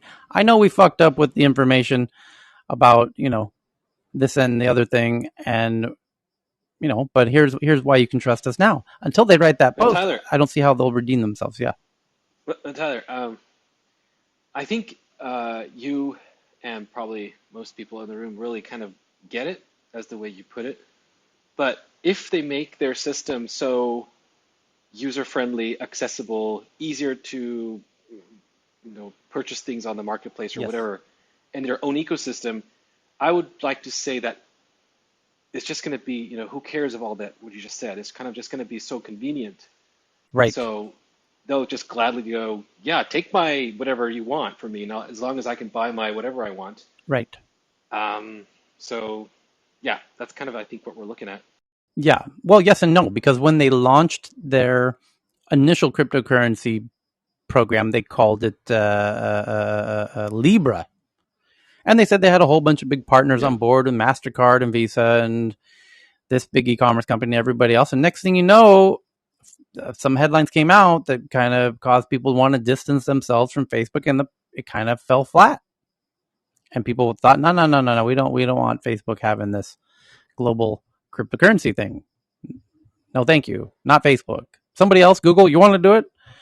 Maybe. Facebook, no, and it didn't work. It didn't work out for that kind of reason. So it's not just. You're right though. The individual users, hell yeah, we're stuffing our faces with junk food, and we're doing the same physically with actual junk food, and we're doing the same digitally as well. And Facebook is deep fried Snicker bars of the dietary pyramid.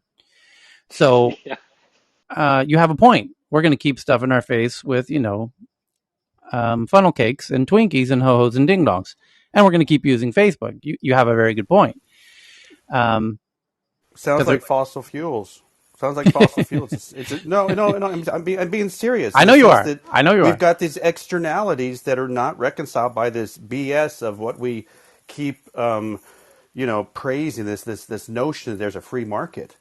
You don't get anything for free, everybody. Yeah. Let's just kind of cost it out and get some safety rules in place so we don't have. It's like having a drunk driver on the road, and just like it's part of the norm. Okay. So Yep. So next article is that the BitClout creator, which was kind of this weird Twitter-like platform. For those who didn't have a chance to play with it, I did. I bought some of my own coins, by the way. But BitClout creator raises $200 million for a decentralized social, a blockchain project with social tools such as profiles. And they raised the money from Andreessen Horowitz, Sequoia, Coinbase, and others. And it looks like Naval may have invested himself because he just tweeted about this, saying that decentralized social networking is waiting for its Satoshi moment.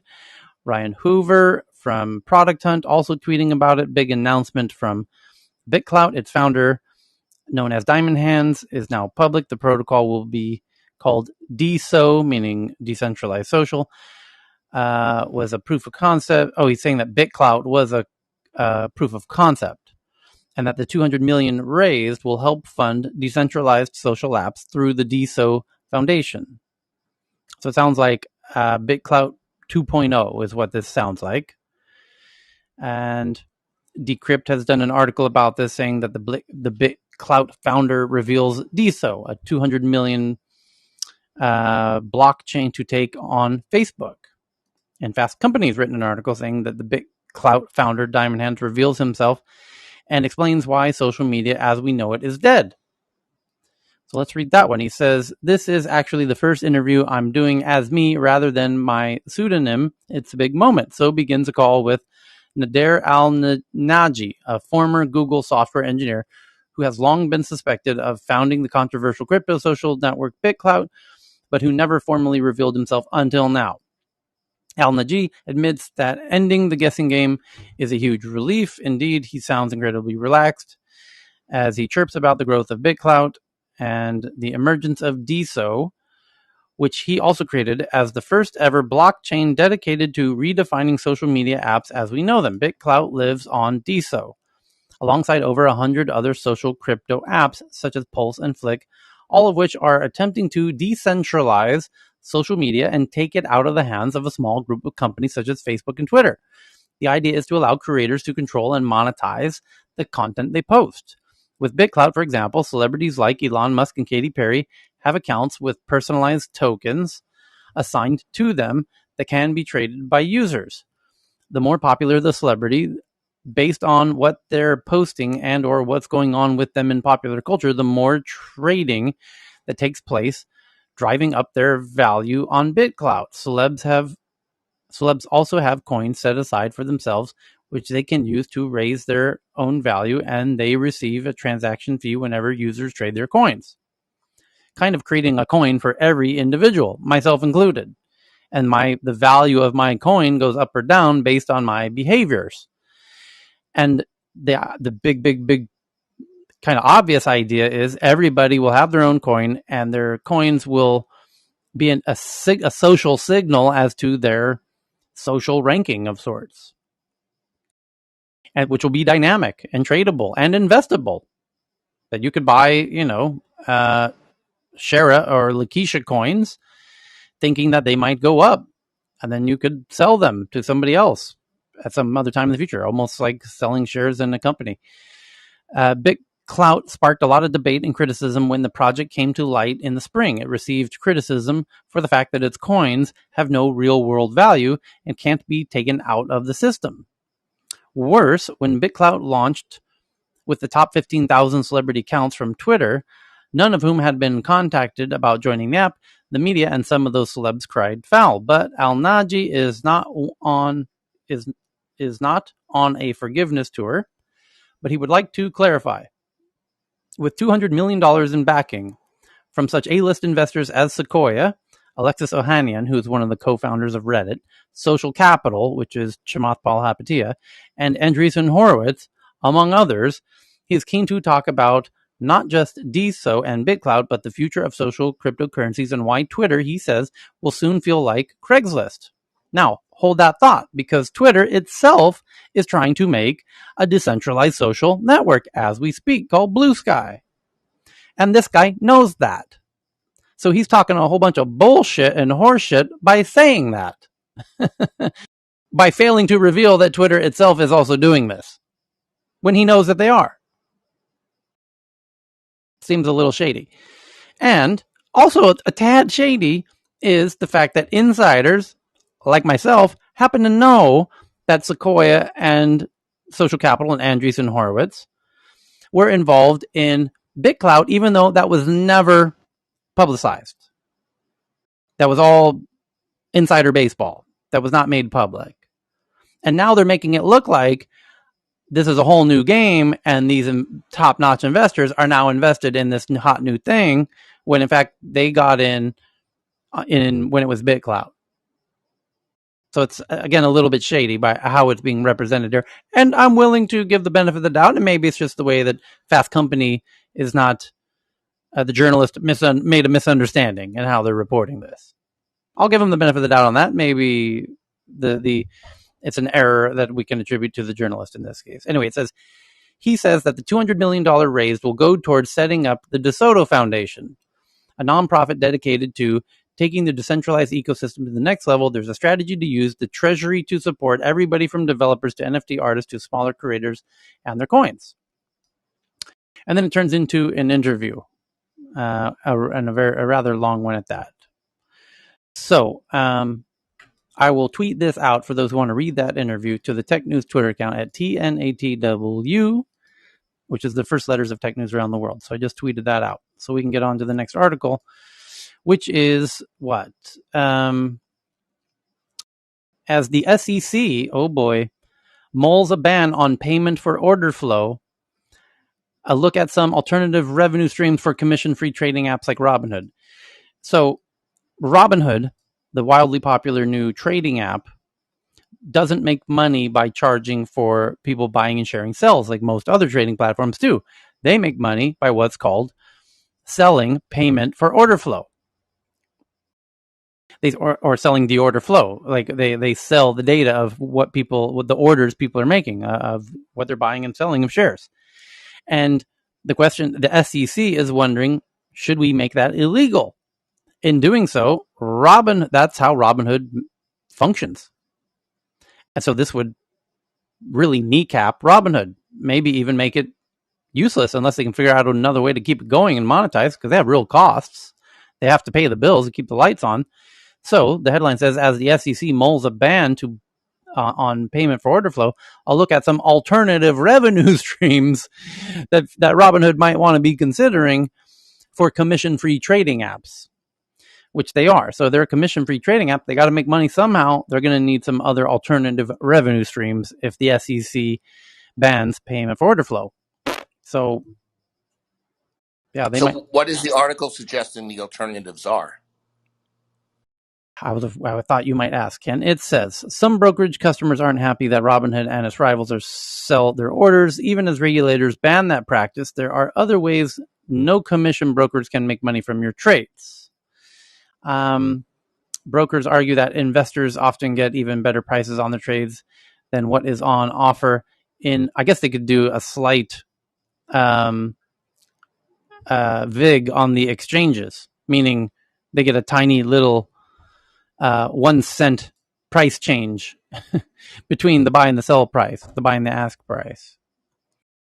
Well, that's what And they're claiming now. They're claiming they get better execution, with this, whatever. They're claiming that, but nobody really knows that. I think the SEC questions that. I mean, there's a lot of no commission brokers, and I yeah, think the difference between them and Robinhood is that their investment product selection is much more diverse. So they've got people buying mutual funds. They've got people doing IRAs. Robinhood is mostly young people who, don't have independent IRAs and may have 401ks with their employer. So I mean, so it's just very different. Robinhood just relies more on order flow, payment for order flow than most other brokerage firms. yeah. I'm going to tweet. It's quite a long article, so I'm going to tweet it out so that you can do the little quickie scope on this one and fish out if there's something interesting to share there.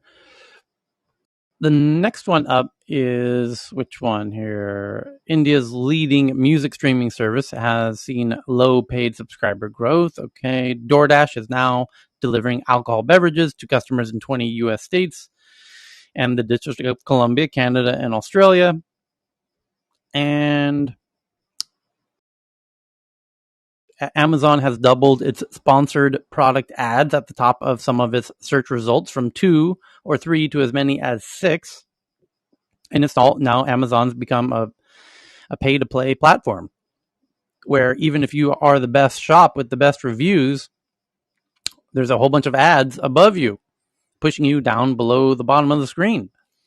So if you want to be seen for searches for toothpaste, you got to pay, and you're competing with all the big companies who are paying to be seen at the top. So it's become a game of people with deep pockets there on Amazon, and I think this could be potentially really good for Shopify if now that Amazon's really becoming more of an ad network. And speaking of Amazon, Amazon announces its next hardware and services event will be on September 28th, where they're expected to launch new Alexa devices and a whole new upgrades to Alexa and etc. So that's just a week away from today, from right now, actually, like literally right now, like literally 10 minutes from now, a week from now, we will cut to that live stream and watch that together.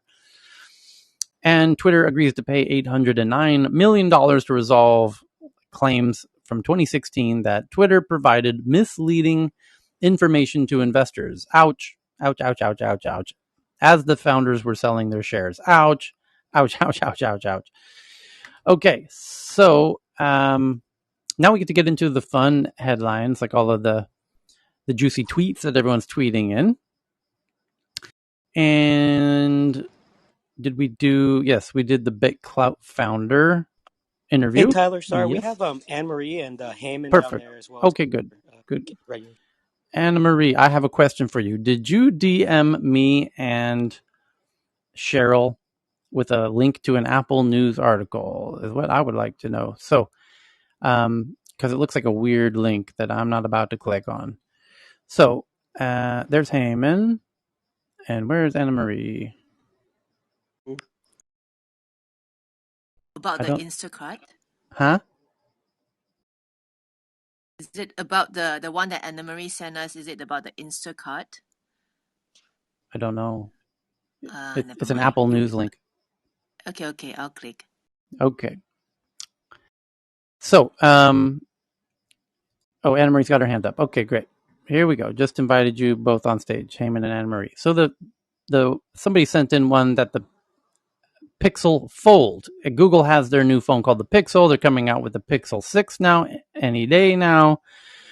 And this blog is doing very what appear to be very realistic renders of what a Pixel Fold could look like. The Pixel Fold concept shows us a realistic design for Google's first foldable phone. And you can see it for yourself. It turns into like a mini tablet. And these screens can now be folded in the middle. And you get, it's kind of like the best of having a iPad mini that you can put in your pocket. You just fold the thing in half like a book. It's pretty sweet. So tweeting this one out to the Tech News Twitter account for those who want to see that. There it goes. And then the next one is from Jeff G. from the Washington Post. It says, with climate change, there may be no best place to live. If you're looking to move somewhere in the United States to ride out the climate apocalypse, bad news, the list is growing shorter. Okay, well, there's obviously preferable places to live from a global perspective, but if you're in the US, it says climate change is having a breakout performance this year. Throughout the US, the slow motion calamity, long described in scientific studies and news articles, has been visible to the naked eye or felt on the tingling flesh. Here too wet, there too dry, everywhere too hot. It's only human to wonder where the higher, safer ground might be, where to run. Before I read the next paragraph, we had a headline yesterday that said 50% of all people who plan to move in the next year are factoring in climate change as a factor of where they might move to. 50%. So the next paragraph says, what is the answer? No one really knows. It's not just the map of places prone to extreme events is expanding, making the question both more pertinent and more difficult. It's that even as the reality of global climate change becomes even more certain, predicting its local effects remains anything but a sure bet. Consider America's two Portlands, Oregon and Maine. Tucked into the northwest and northeast corners of the lower 48 states, each was thought to be a safe haven from the ravages of climate change. In 2011, students in the urban studies class at Portland State University in Oregon were asked to consider the future impact of climate change on the region. Climate change impacts in Oregon are predicted to be less severe than other areas of the country. Generally, models predict warmer, wetter winters and hotter, drier summers. And other areas, this will likely make it more desirable place for environmentally displaced people to locate. But now fires have As a burned as yeah, 380,000 acres of Oregon this year. as a Northwest resident, having left partially due to the drought, I left Silicon Valley 7 years ago. That was part of our calculus. But now I'm thinking British Columbia, y'all. But it is kind of scary, this whole idea, because you live in the forest up here, and the whole thought, seeing the fires just coming not just into Oregon, but even California, into LA, there is a haunting thought that sometimes emerges in the back of your head about if there's a fire, it can come all the frickin' way, all the way up. So across all these trees. So, anyways, you need to have another tech news around the world room about that topic. Thanks. Yeah, they go on to make the case that Portland, Maine also has suffered a bit. And then in the summary says, as global climate changes in locally threatening ways, millions of Americans will experience freakish weather events, and the particulars of that lived reality will increasingly exert themselves in public debate. Many people will no doubt transition, perhaps quite quickly, from denying or ignoring climate change to demanding that their property and lifestyle be protected from it. Scientific uncertainty about the specific events of climate change will continue, but the debate over the fact of climate change, which is in the U.S., has been so long hobbled by propaganda and political reaction, is essentially over. Denialism is steadily being consumed by flames in the West, storms in the South, and floods in the East and Midwest. The fight over who will pay, how much, and to protect those properties has yet to begin. So that's the end of that article. Hey, Keller, if I could make Yeah, a quick point, that's sure. kind of when we were talking about New York City before. I grew up there, and in the last 10 years between Sandy and the one that just happened, Mm-hmm. they've had flooding like they've never had in history. I mean, that kind of flooding that took place in New York just a couple of weeks ago, and also took place during Sandy, was historic, and it's happened now twice in what, a decade. And so, yeah, obviously that's a result of climate change. But again, that's why I had like questioned, like, spending $2 billion, even though it was a good buy relative to other things in New York, but $2 billion in a building in New York City. I'm not sure what New York City is going to look like in the next 20 years with climate change and everything else. But also, one thing we have to consider is the fact that, this is Heyman, sorry. Uh, Consider that even though we're lucky, right? We have houses that can resist rains, floods, everything else. But like for instance, Sudan, 500,000 people, right, are impacted by crazy floods that'll destroy a lot of land, and especially the agrable land, right? So that's going to be an even worse situation down in East Africa and the West as well, which we don't usually consider. But that's the migration part that I think Tyler has been also mentioning about before. And that is going to be the thing going forward we have to worry about more. Mm-hmm. So next up is a related article from from Jeff G. From the headline says, "Why can't we just move water to solve a drought? The U.S. Drought Monitor shows the western half of the U.S. disproportionately affected by drought." And even Bill Maher on his show said the West is in a massive drought. The East is flooding. Why don't we just move balance it out a little bit? Um, and that's the headline here. Why can't we just move water to solve the drought? Well, we do get Southern California gets its water from the Colorado River, and from the Rocky Mountains originally. So, have you seen the U.S. Drought Monitor's map lately? It's not good, especially for one half of the country. And I've been telling people every week for many months to do exactly that. Look at the water stress map. And now this article says, have you seen the U.S. drought map lately? It's what I told you to look at. It's going to get worse, a lot worse. They're projecting it out for the next 5, 10, 15, 20 years. It just keeps getting worse and worse and worse and worse and worse. So it says more than 98% of western U.S. states is experiencing drought.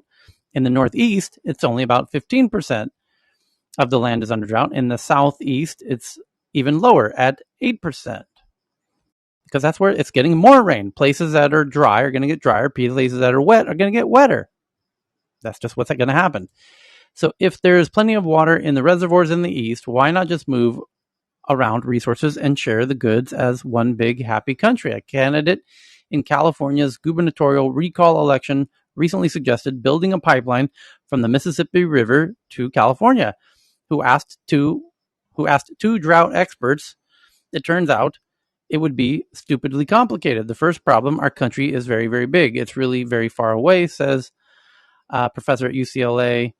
There are mountains and deserts and swamps and all kinds of things. That infrastructure would be enormously expensive to build. I mean, trillions of dollars. Even if cost wasn't a factor, logistics would be complicated. The water would need to be transported in some sort of massive pipe.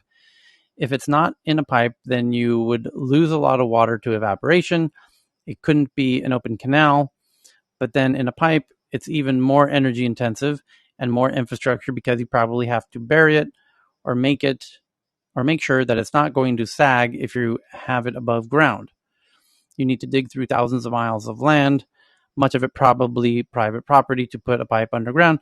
We already have an incredibly complicated, expensive, and energy-intensive water conveyance infrastructure that moves water hundreds of miles within the western United States, says UCLA. If you're talking about moving water 3,000 miles, that's on a scale of water conveyance that would be even more expensive, and it would require a lot of energy to move that water, gobs of energy, because you have to run pumps, basically. You have to ask the question, what would that be supporting? If you look at Southern California, half of our water is being used to keep plants on life support that wouldn't grow there naturally. You're proposing something that not only is environmentally destructive, but it's supporting really bad environmental practices locally. That's a fair point. Stop trying to make a desert a Well, I farm. think, Tyler, eventually this needs to be done because the average surface temperature in, where I am, I think in some places reach over 130 degree because the rocks are getting baked. The land is getting baked under the sun. So Mm-hmm. the best way to bring the temperature down is to do, greenify. But I totally agree with you. It is not an easy problem, but I think if we put our mind on it, it could be solved. Eventually, it needs to be solved. If it's not solved in 2022, it should be solved in 2032. Okay. That's if people want to live there, right? And Elon Musk has the Boring Company, right? That's supposed to put pipelines underground, but that was just an idea. What about using existing rail pathways? And railways tend to try and get the shortest distance with the least changes in elevation. And the risk of petroleum and other toxic material pipeline transport is very different than water transport. What about the railways using their right of ways and their transcontinental um, access rights to lay down above ground water pipes? John, you're a genius. You're literally, that's why I'm so entranced by this room. Rails have, locomotive force can only go so high, right? And so steep. And all of the energy goes to pumping the water. If you're here in Southern California, right by Valencia, there's this waterfall, and that's the terminus of the Metropolitan Water District's, big pipe that feeds Southern California. And, going up and down those hills is where all the energy is. I mean, work is defined as mass times gravity times the height you carry that mass. And, that's brilliant, John. That's so brilliant, man. It's like build the tracks, build the water supply on those tracks, because those tracks don't climb very much. So the next article So, up is sorry, from, Tyler. yes, Can I just get one last word in here because I yeah. kind of agree with You sounds you like your on this. microphone has something over it. Yeah. Oh, sorry. I think it's my face. I kind of agree with you on this that, and as a lifelong Californian, I'm not too keen on bringing water to a place that didn't originally have its own water from a place that has water. And I think that's part of the problem that we've been that we've had all along, is that we continue to take things out of the earth and exploit it and bring it to other places that don't have it. Um, I'd rather we look for other technologies or technologies that can preserve the water that these places get on their own, like these different mesh technologies that are preserving water that falls from the sky, or desalination technologies, considering California is right next to a rather large ocean, than taking water from the Mississippi River that is far too much too far away. But that's just all I kind of wanted to add. Thanks. Uh, Um, I'm on that same boat. If we could, in California, if we could have like small scale nuclear desalination plants, like we have coast all up and down the West.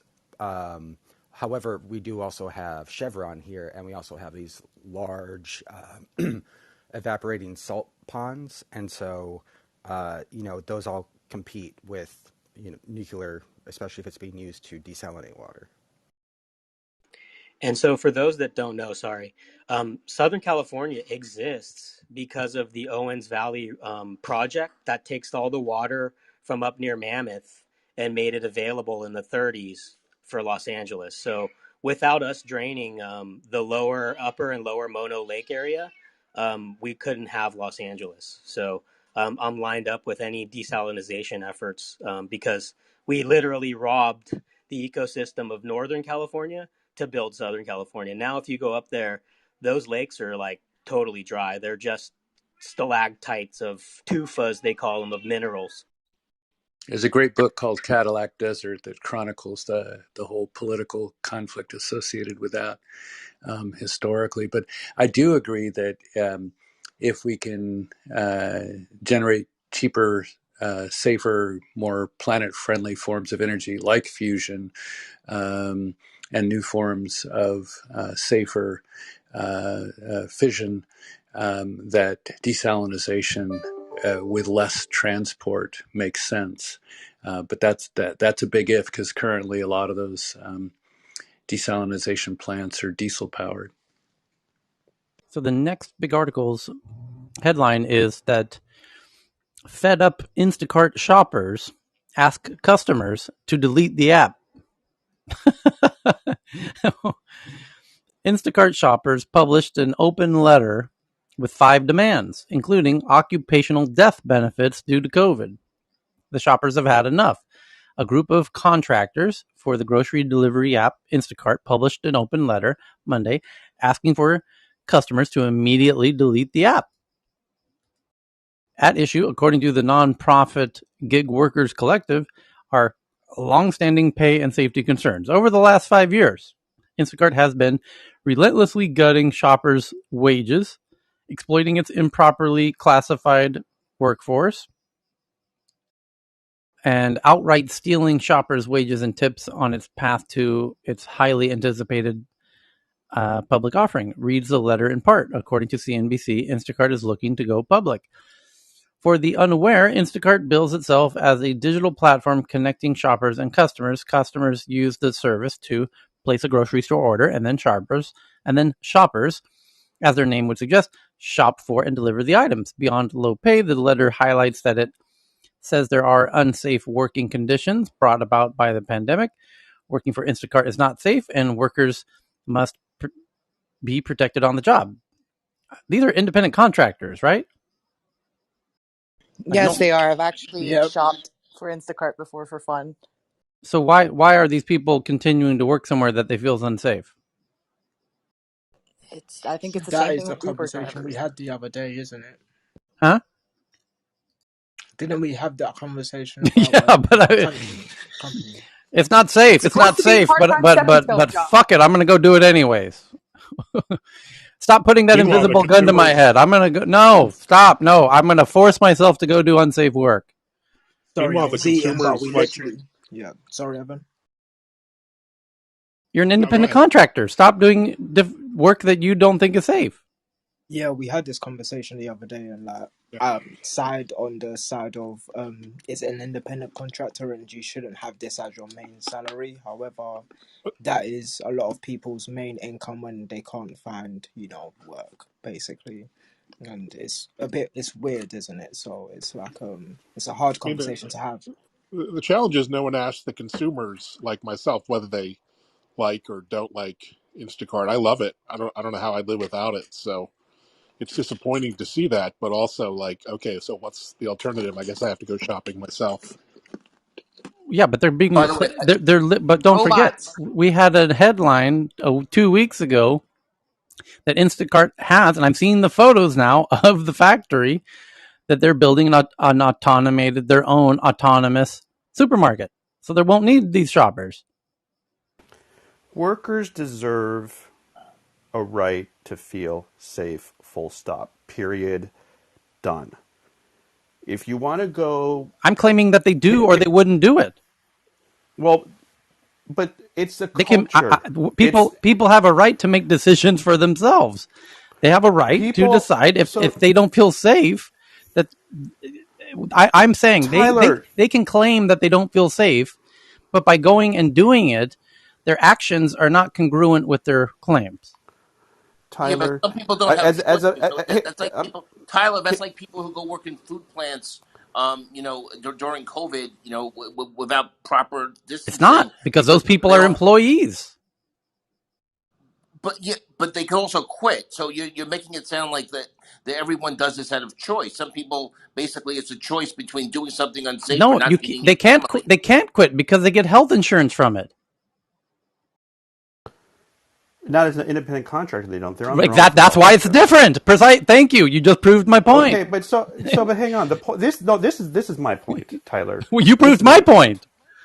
That's fine. But my point is this: as a Mexican American, I want everybody to understand who is picking the goddamn strawberries and being exposed to serious carcinogens and pesticides.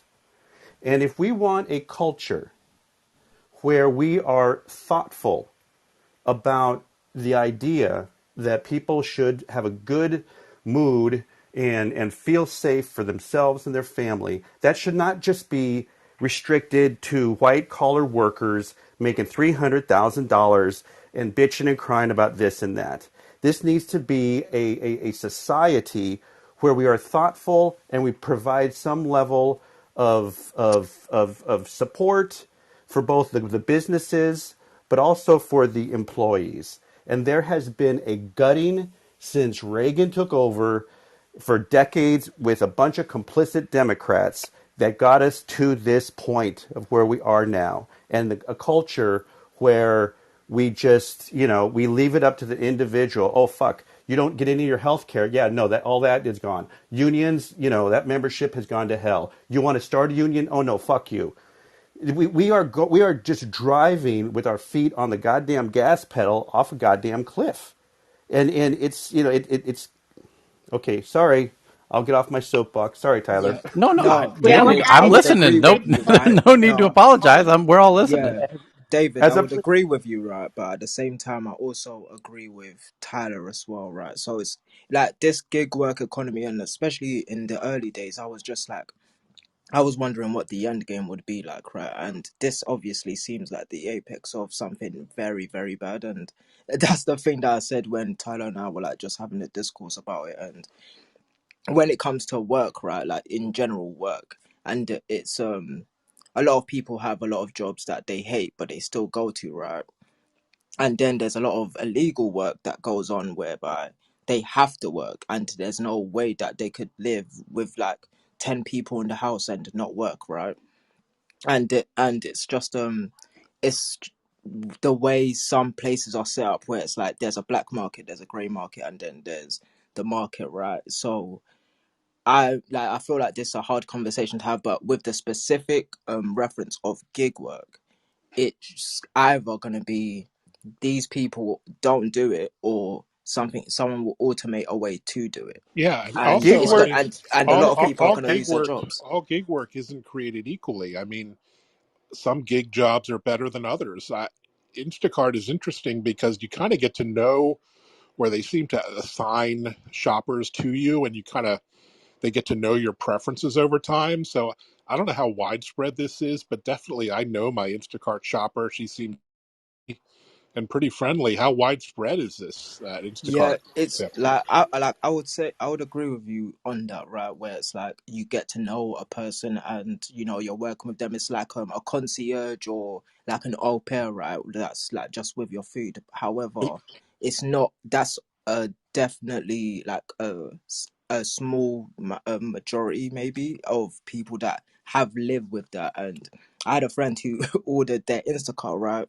And they were angry that it was gonna come at 12 o'clock in the afternoon, and it was like you're getting your food 2 hours after. Like you're complaining about the wrong things, right? And obviously, like whenever it comes down to it, like I'm always on the side of the human, but the reality is it's not the work, it's the person, and the company is either gonna allow people to work, which is what they're doing, right? They're allowing people to make a wage, or they're going to automate it. Like we don't need people to help us at supermarkets. However, there's people that are employed there by probably the grace of the company, because you could probably have a camera on every aisle to see if someone stole someone at something. And like there's a lot of things that we could do that don't need humans. However, we want them there for some reason. So So I'm yeah, sorry. no, That's a you can really go. great example, man, because those are all union shops, man. The food retailers, those are unions, and let me just as a product of the 20th century, everybody, of a kid who grew up my dad was a union guy. Not all unions are corrupt, okay? There were lots of reasons in the early 20th century that basically birthed the union to give some level of dignity, ultimately get you a weekend off and have a life. Gig work is a massive exploitation of people who have not done the personal finance of what do I need for retirement? What do I need to put my kid into school? What do I if you just do the gosh darn diggity doggone math, ain't no goddamn gig workers making six figures, reliably, period, full stop, after paying health care and all that stuff. It just ain't happening. So it is a systemic issue as a result of a Supreme Court that has been anti-union and personal corporatehood bullshit, and corporate structures that have been like Amazon that have done what they've done to break unions. So okay, So, there's Dave, there's sorry. No. I agree with you. But I also wanted to add this, and I apologize if I'm talking on a headset for the first time because I'm in an office space. I wanted to add this because gig work is not just, Uber drivers and Instacart workers and people that, because it's become a buzzword, right, in the last, I don't know what, 5, 6, 7 years. As a almost lifelong consultant, I've been consulting off and on since 2002, I think. But as a corporate consultant, somebody who's worked with corporations off and on, as somebody who, I look like and act like an employee at a vast majority of companies within Silicon Valley. I've got a badge. I, park in the parking lots. I have a desk. And unless sometimes, depending on the company, they, your badge is colorized differently sometimes from other people's. It's sometimes the only way you can tell if somebody's a consultant versus an actual employee. The same thing happens at these corporations. You don't get benefits, or maybe you do because whoever pays you, and that's sometimes the only way that there's a difference. You get paid differently from other, the other employees. Different person signs your paycheck. Literally the only difference. But depending how your contract was signed, you either do or don't get overtime. If you're paid hourly, you do or don't get paid based on a contract or an hourly wage. It's all very confusing. State of California is trying to change that, but it's the same type of thing. We, in at least the United States, I'm not sure how it's done in other countries, view this entire economy, and I know this is changing, and I've tweeted out, and I think we've had discussions regarding, what was called, I called it the big quit out or whatever, but I think it's, the big resignation where people were quitting their jobs because they felt their employers were trying to force them back to work too early because of the pandemic. But it is changing. I don't see that it's going to change that dramatically, maybe in our lifetime. But there's a paradigm shift happening in terms of who's in charge of how we work. Is it the employer? Is it the employee? Hopefully, there's some kind of a collaboration happening. But in general, we still see this dynamic in terms of you need a good job. Some large organization is going to offer you all of these benefits, whatever those may be, and you're going to sign off your life to them for X number of years in order to get those benefits, and you're going to give them your person and your work in exchange. Gig work is a different thing, and unfortunately, we still see that as lesser, and we're treated that way in exchange for that somehow, some way, even though the United States values small business. And I'm using air quotes simply because we built our backs, or we built the country on the backs of small businesses and the entrepreneur, which we hold on high. Yet when it really comes down to it, we don't, unless you're vastly more successful than the majority of everybody out there. Because small business has built this country, but for whatever reason, we still somehow see them as lesser. I don't know what point I was trying to make, but I'm just kind of trying to back up Dave's point because it's this weird, I don't know, it's just this weird problem that I can kind of see, having been both somebody who's owned my own business, I've been a consultant, I've been on both sides, and I've been an employee of, amazingly successful companies and had success on both sides. And I think we're just kind of in a weird shift right now where everybody's being taken advantage of and everyone's seeing success, and there's just no right or wrong, but it's all kind of painful to watch. Thank you. I've got a point. Thank you, Tina. I noticed a point here. It says here are their 5 demands. Specifically. Oh, sorry. Well, I'm getting an echo there. Shoppers want Instacart to do the 5 following things. Now, notice in these 5 following things, they're not really about safety. None of them. None of the 5 are about safety, interestingly. And they are about money. Watch. Number 1, pay shoppers by order, not by batch. If we shop a single order, the base pay would be $7. But if we shopped 3 orders at once, the base would be $7 for the lot, and they think it should be 21 instead of 7, that we should be paid per order, not by batch. That's not really a safety issue, that's a money issue, right? Okay, number 2, reintroduce item commission. Every order now pays $7 regardless of the size of the order. An order of 2 items pays $7, and a 50 item order also pays $7. And they're saying it should be based on the number of items, like a commission on the number of items. Again, that's not safety, is it? No, it's about money, right? Okay, hold that thought. Number 3, reform the rating system, which unfairly punishes shoppers for issues outside of their control. Like they were at a red light or who knows what, again, not really a safety issue, but if you're punished, you could be fired. It's closer to a financial issue than a safety issue. Number 4, provide occupational death benefits. Arguably a safety issue, also a financial issue.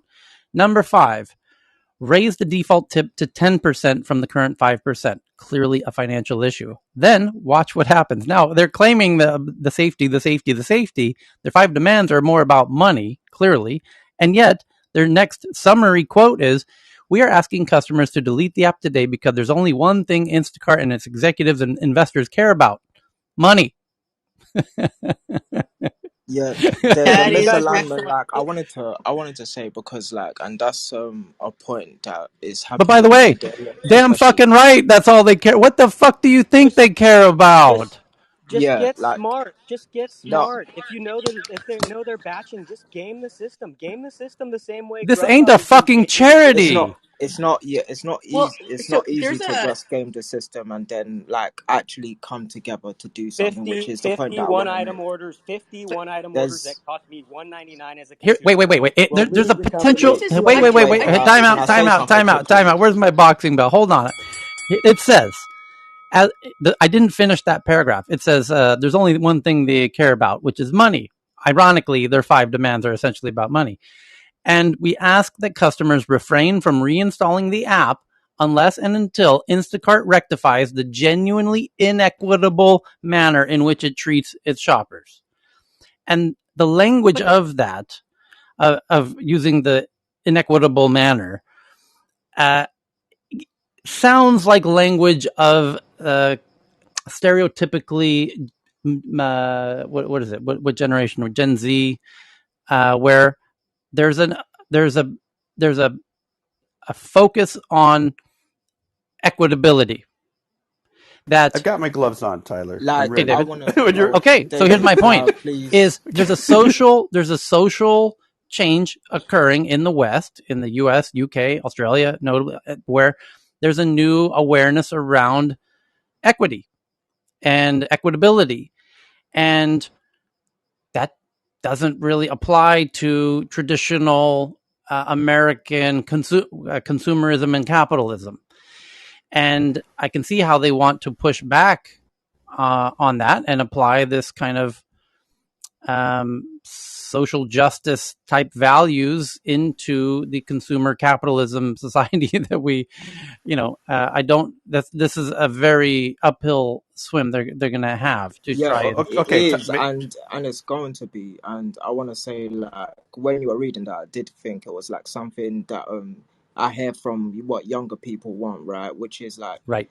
here's the thing: there's a lot of people that want a job, right, and they can't get a job. However, if you got a phone, like, it's not easy to be an Uber driver, right? You need a license, you need insurance, you need a bunch of things, right?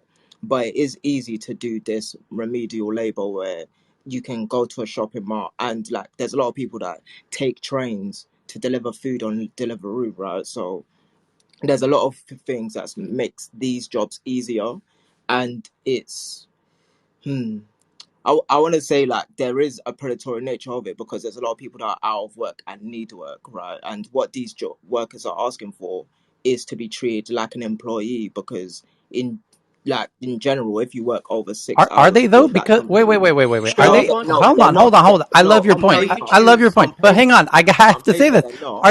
Are they really asking to be treated like employees? Because what they're doing is asking the users to delete the app.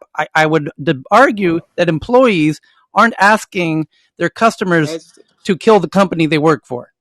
it's not, it's about leverage, right? It's about leverage Well, that, but and yes, but they're and the Ty- exposing. distinction They're of they're they're trying to bring. They've made an official statement. We're asking customers to delete the app. By doing that, that's called ill will.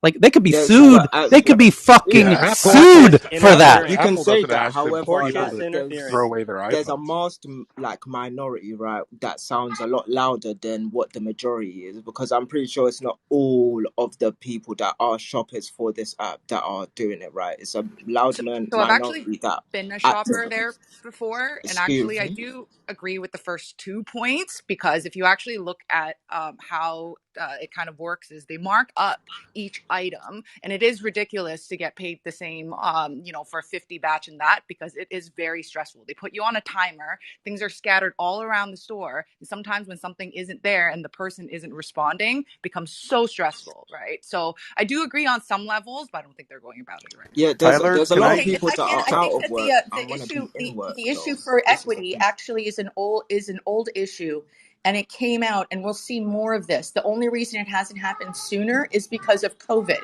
but this is because of when Biden was running, he spoke about this, the K-shaped recovery. This is ultimately about some form of inequity that is it's poorly phrased by a lot of the people who are experiencing it, but ultimately it's because some people are just doing exponentially better while others are doing exponentially worse. And that is not as a result of COVID. That predated COVID. It actually goes back to 1981. But that is what people are seeing. If they didn't understand before, and they often didn't. I remember there was a supermarket strike that was around 2001 out here in LA, and all the supermarket workers were striking because of the unions, and it was this huge thing, right?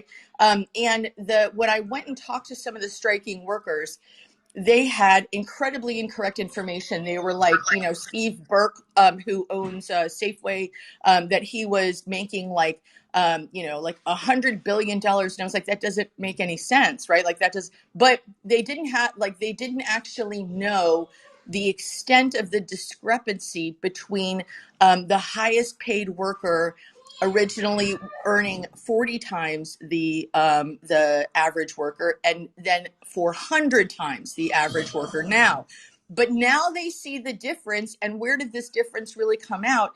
When we saw the difference between what workers were able to do and work out with their companies when COVID happened, right? The difference in treatment was just the thing that I think made people feel like there's clarity, like, oh, wait, there is a difference. Because when you're working in your life, it's very difficult to take a step back and look and see, where am I? Where am I relative to other people in the economy? Where am I relative to other people that have my similar education or things like that? And I think that it just, because it was the subject of news, and because people knew people who were able to have a lot more flexibility, who were able to be, safe, and the amount that they were paid, like everybody started talking about things that nobody talked about before. Salary discussions have become quite public. They used to not be at all. Even like 5 years ago, it was a big secret for most people in the US who made more in different, in the same company, what everybody was making. That's not typical of every country. There are countries that have very public displays of salaries so that people can figure out how they get to the next level. But I think what this is endemic for people who are seeing, they're actually seeing, they can now sort of quantify better the difference between what they're experiencing in their daily life as work and what other people are experiencing in daily life as work. And that, I think, is just going to make this this is the tip of the iceberg. There's going to be a lot of people who are trying to do this, and the only difference now is pervasive social media that allow them to do things like, ask for people to delete it up, where originally, how would any group of employees even be able to talk to each other to know that there was a problem like this? Gig employees now have the ability to talk to one another where they couldn't do that before. They have the ability in Amazon to discuss, like, what's happening with you, because this is what I'm getting. Is this standard or not? The ability of people to communicate with one another without oversight or without being being co-located is a huge thing, and that is the thing that is making people realize that their situation is not what they thought it was or what it could be. That's what a lot of this is based on, what it could be. Anyway, And that's what I. I'm Tyler? so glad you brought up the international context, because we were just talking a couple days ago about how you could leave your wallet in any restaurant or whatever in Japan or Stockholm, and you can be guaranteed you'll get it back, and all the cash and credit cards will be in it. And that really highlights the fact that what we're debating right now about Instacart is really second and third order effects. The first order effects are what the Institute for the Future has characterized as asset equity. And by asset, they don't mean dollars. They mean, can you afford to raise a family? Can you afford to be in a safe housing? Can you get an education? And just sort of the basics of being a participant in society based upon the salary.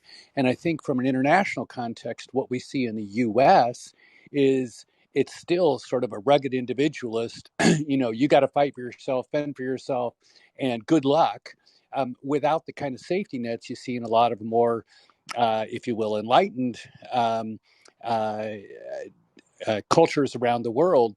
And so these second and third order effects of the gig economy have a much more pervasive and profound effect. So the studies on happiness have revealed a couple of things pretty universally. One is that there's a relatively low threshold of income that allows for people to be happy, and it really does relate to the local costs of those basic assets and equity, for those basic assets. And that once you pass that threshold, additional income doesn't really change people's happiness all that much. And the other factor is equity itself. So knowing that, equal pay for equal work, that you can meet a minimum threshold of those defined assets such as housing and education and healthcare, that are available to all. And I think what we're witnessing in these second and third order effects, and I agree wholeheartedly that social media is helping to advance the cause of workers who can finally talk to each other in order, the absence of unions is helping, but really we have unaddressed first order effects of basic universal access to housing, education, healthcare, and so forth that really amplify the problems of the gig economy. It's weird that they're asking people to not down, like to the shop. I mean, not the shoppers, the customers to not use it, because you kind of want more people just get all the shoppers to boycott, because then there's all this sitting money and there's nobody to deliver it. So now they kind of have to heed to their demand. So I wonder how many shoppers actually have this problem, that if it's a small group, that are just upset, but if they leave, there's going to be other shoppers willing to take their place. I think it's just it's transparency on the deal of how the contractors, pardon me, how the contractors are getting paid. I mean, none of this is in the pitch deck, folks. Okay, none of this in pitch deck. Maybe impact investors, but traditional investors in all of these types of companies. But maybe it should be. Maybe this kind of level of granularity up in front will help investors kind of get a better sense for the type of the company culture and what they're really looking to try to deploy here. So I mean, Tyler, these are all really great points. It sounds like it is the granularity, and these people. Remember, a lot of them are living at home with their parents because they're not making enough to pay the rent. The rents are escalating, right? There's some really big. It's kind of like a time bomb, is what it clearly is, right? So It's so always been like that. yeah, the granularity is an impetus for insight, and hopefully, again, I'm a pro union guy and I'm just thinking that all of the healthcare costs. Let's just do the personal financial numbers for the gig workers. Just do them. Are they putting away money for their kids' college? Is it safe? Lots of the points that John brought up from the Institute of the Future and all that. This is all out there. How does it wash against the social equity that's being deployed here. I'm David. I'm done speaking. Hey, I speak too Dave, much, and I'm very done. quick. I just wanted to make a one sentence comment because we've been talking about this for so long. Is that Senator Ron Wyden of Oregon, chairman of the Senate Finance Committee, and I didn't even tweet this out to you, Tyler, because I saw it yesterday. I didn't tweet it out because I think the bill is not going to pass, but he wants to eliminate independent contractors nationwide. So he wants to take basically California AB5 for people who are familiar with that in California and basically make it a national law and even make it more expansive than AB5. There would be no more under his bill. There would be no more independent contractors at all. Okay, and that creates issues. It's not just about Instacart. It's like musicians work as independent contractors. There's a Oh yeah. lot of issues. So I'm just going to say he introduced the bill. It probably won't pass, but he is the chairman of the Senate Finance Committee. Okay. There's an article somebody sent in, I think Evan sent in, and it's all about the whole post. It's from Mother Jones, and the headline is, "My boss at Instacart was an algorithm that forced us to start working at 5:30 a.m." I don't know who the us is, but she tells a story about herself. And which paragraph is this? Right, kind of towards the beginning of the paragraph, it says, "Whether an order is worth taking depends on how long I've been sitting and how desperate I am." Right. You don't Yeah. have to take them. You can find. You know who else wakes up? You know who else wakes up at 5:30? The very same people David was talking about out there in the fields picking the strawberries, getting exposed. Yeah, but here's I my mean, point. It says at 5:30 I like to have $35 or more per batch. I mean, she's fit. My point is, if you see an order you want to take, you can take it. If you see an order you don't want to take, you don't have to take it. And then this is also about the people can add on a tip. So you, as the shopper, if Lakeisha makes an order, she can say, "I'll put in a $30 tip." Well, then, as this person says, if you put in a high tip, everyone will jump on it instantly, and it'll even happen faster. And my point is, just like Uber drivers, the order goes out to the app, and whoever decides to take it will take it. If people don't want to take it, they won't take it. If they're up for taking it, they take it. It's on a gig by gig basis. If you don't want to take the gig, don't take the gig. If you took the gig and regret it later, That's not the way people think about work, though. They think, okay, if I make £7 for dispatch, then every everyone. time here, I let me put it go, this I way. need to I, do I about 21 there's a to get plat what I need for the here. day. There's a platform I'm on called the friend of mine made, Dan Martell, who's a buddy of mine, made a platform called Clarity.fm, where I, as an expert, could put people can call me and book my time. I pick the price. I was I gonna thought, you do know it. what? I'm not interested in calls for less than, I think it's $2.50 a minute. So if it's, I put $2.50 a minute, and I think I put a minimum 30-minute call or something like that. And because I'm not interested in anything less than that. That's a sort of gig version where I know what I perceive my time value to be, and there it is. And still people submit requests for calls. I look at the request. Honestly, 75% of the time I don't accept them, and 25% of the time I do because I think I can provide them value. I think there's a kind of a similar analogy here, which is that's a sort of a gig job that I'm taking based on, and I've said I know what I perceive my time to be worth to myself, and I don't see how these people are much different when they see a job that's Okay, offering less than the amount they're willing to work for. They don't take it. She even says this the herself, question is, and she even if says you that her work, boss is no, an algorithm. No, you don't have a no, it's not, boss, but and you yeah. don't have a job. It's an app. Well, there's No, Yeah. but the also question would there's be, also if a you lot were not able to eat tomorrow, would you take more than 20% of those calls? If your life actually depended on it, would you take those You calls? would And the go get answer a would be job. You yes. would go I get No, a think I no, would go get no. a job where job you if I sell. needed It's steady different. income. You I go would go get get a job. hourly. But You go pay the rent. There's a Okay. problem here If in you that there's a huge group of people who who when you want a job, there you basically are at the mercy of one of two doors, right? In this world, if in at least in Western society, if you want capital to live, you have two choices really. You go to an employer who has to deem you worthy of employment, and then you get access to capital to live, or you go to a bank who has to deem you worthy of cash and you get No, access to capital to grow a business, therefore live. Here's the problem. There are a lot of people who do not qualify for various reasons for either of these doors. And that means they don't get capital, and that's not okay. The one thing about independent contractors that it did is it provided, originally this was its purpose, right? Is either to provide a stepping stone or a one-off gig. That was the whole purpose. So it was a stepping stone for people who they weren't sure whether or not they should be put into permanent employment, because once you're an employee, you're under a bunch of regulations. It's very hard to fire you.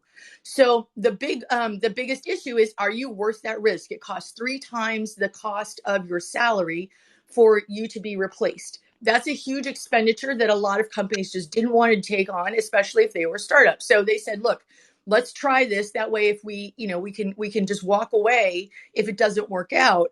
And it presumes a level of equal footing that doesn't exist, right? It presumes that both parties are able to walk away, as if that really happens in most independent contractor situations. The thing that's good is it allows people to enter an industry when they may not be qualified to be an employee, or if they're overseas about, they're having, like, they want to get into a different market. If you want to work overseas, an independent contractor is the best way to do it and gain residency, etc. But the biggest issue is, what about the people who do not have equal footing? Like, we're a bunch of, generally speaking, right? We're professionals. We're all people with whom we could agree or disagree, and we'll be fine. Like, if we don't agree on a salary and we walk away, we will all very likely be fine. But the vast majority of people now who are independent contractors are not people who are on equal footing with the people with whom they negotiate. They are taking what they can get, not, well, I'll do this, and if I want to quit, I'll find something better. There isn't anything better. And that's the reason why these retail jobs go unfilled and stuff, because the retail jobs are essentially the same as independent contracting jobs. They all pay roughly the same. They have no upward mobility, just like independent contracting. I, They offer no benefits, just like independent contracting, right? So that's why they But remain unfilled, because it's just, the worst of all the options. I disagree, the Alexandra. I employer think I retains think they're control. unfilled because you, unlike the gig jobs you still have, whether they never seem to acknowledge it. You have the autonomy to work whenever the fuck you want. You can stop and start whenever the fuck you want. You don't have that when you work as a waitress at a restaurant. You're on a schedule. That's not true, though. You you don't get you to are work a whenever you slave want. to that restaurant owner. They control your time, your weekly If you're schedule. late 10 minutes, if But you're late they 10 minutes, you're guarantee you fired. hours. That's the Fine, thing. fine, fine, As fine. independent I'm just saying, let's contractors, acknowledge that there's you work pluses and you work minuses all to the both sides, and they're not acknowledging the plus that comes with being a gig worker. Here's by the way, the headline itself reads, my boss is at Instacart was an algorithm, an app that forced us to start working at 5:30 a.m. Do you expect me to believe that an app, an algorithm, non-human, forced you to start working at 5:30 a.m.? Tell me how the fucking app is forcing you to go to work at 5:30 They a.m. It's they their don't choice. understand the Exactly. difference between opportunity and task, and that's the Correct. challenge. You These are have an opportunity opportunities. to go start working at 5:30 a.m. They're sending you opportunities. That's all they're doing. When you work a job, you're assigned tasks, Correct. and you get paid for tasks, not opportunity. These are Correct. opportunistic people. They look at things and they say, "Oh, I just sold $50. I deserve $10 of that." And it's like, Andrea, I mean, Alexandra, you're a lawyer. Have you ever worked a deal, like a multi-million dollar business deal, where at the end you're like, you know what? I deserve 10% of this whole deal. Well, my That would point and be a is, I great can lawyer negotiate to that. pull that off. the People at reason that the Amazon hold who on, are the reason that independent the wait, restaurants wait. can, the People who are restaurants very notably cannot. It's there's a lot of jobs that cannot be filled. Tons, and notably they are ones that are require you to have a scheduled time. The gig apps have no shortage of people willing to work there. They're booming. They are fucking exploding, and they're not complaining so much about having people. It's because people value their autonomy. And these apps better suit to what people's values are, despite the fact that they complain that I'm getting paid less. Yeah, but you're getting the autonomy, which is It's so incredibly opportunity valuable. cost, and they don't If you understand spoke with opportunity people, cost. though, who are these types of gig workers, me my situation when I take on like I take on deals, right? Yeah. When I decide to do that, I have a lot of control. Why? Because I can always walk away and I will be fine. Right. I've So exited, can right? they. So I can So can they. always They do can that. go to Yeah, another but she But knows company and that. pay She but knows more. that. but but what I'm saying is the people, like, first of all, there are people who are mobility limited in terms of, like, if they don't have a car, that they have to find the easiest place to get to, they can get to consistently with public transportation or walking. That's actually a large percentage of the population. The next thing is that when they're actually looking for jobs, it isn't as easy as, I'm going to not take, you know what, I'm not going to take this Instacart, or I'm not going to take this Uber drive. You know what happens? You get fired. You don't get to work there anymore. You don't really have that kind of autonomy. And the difference really is, if they get fired or walk away, they're not going to be fine. That is what they know. That is the difference between you and me and everybody on this stage being an independent So contractor I The have and to. lady, somebody else who has real negotiating like, and there's no negotiating power. It's mm, basically, my kid can't eat, or I can't pay my rent, yeah. and I'm going to be kicked out and be homeless. That's not choice. That's not real The choice. lady in this article makes a whole laundry list of her grievances. The point she does, that's one thing she does never mentions as one of her grievances, that she doesn't have the autonomy to choose which job she takes. She says very clearly, I'd only take the ones that are $35 or more. Sometimes if I'm really desperate, I'll take the ones for 30, but never That's below 25. opportunity cost. And that's what they don't get. It's opportunity cost. Employment trades time for opportunity cost. You have opportunities to go and do a million things, but they require risk to take on. When you have a job, it's a risk adjusted payment for exchange for your opportunity cost to go do something else, because the company has found other opportunity costs they need filled with your time. And that's the challenge. You have these people that are like, well, that job's not good enough for me, I'm going to go complain. And it's like, no, you're talking about opportunity cost change, not someone robbing you of a wage. I feel like Right. we're You know talking what? about two Hey, different you groups show of up. You people show up to. here. And like it's like there's people who obviously have like a lot of spare time and have the autonomy to move around and maneuver and do these particular jobs, but there's other people who aren't able to get gainful employment for Yes. one reason or the other, which Yep. is And what that's I why would these be gigs are speaking perfect. about. And Yeah. not And that's why the gigs here's and only no, exist. here's the thing, they're not perfect, because if like I can't find a job for one reason or the other, let's say I'm like a person that went to prison for some reason, Right. those people can't find jobs, right? So these are the only types of jobs that they can get. They're obviously not going to be on Twitter complaining about it. However, if they don't do this work, they're not going to eat because they can't find a place to live, etc., etc.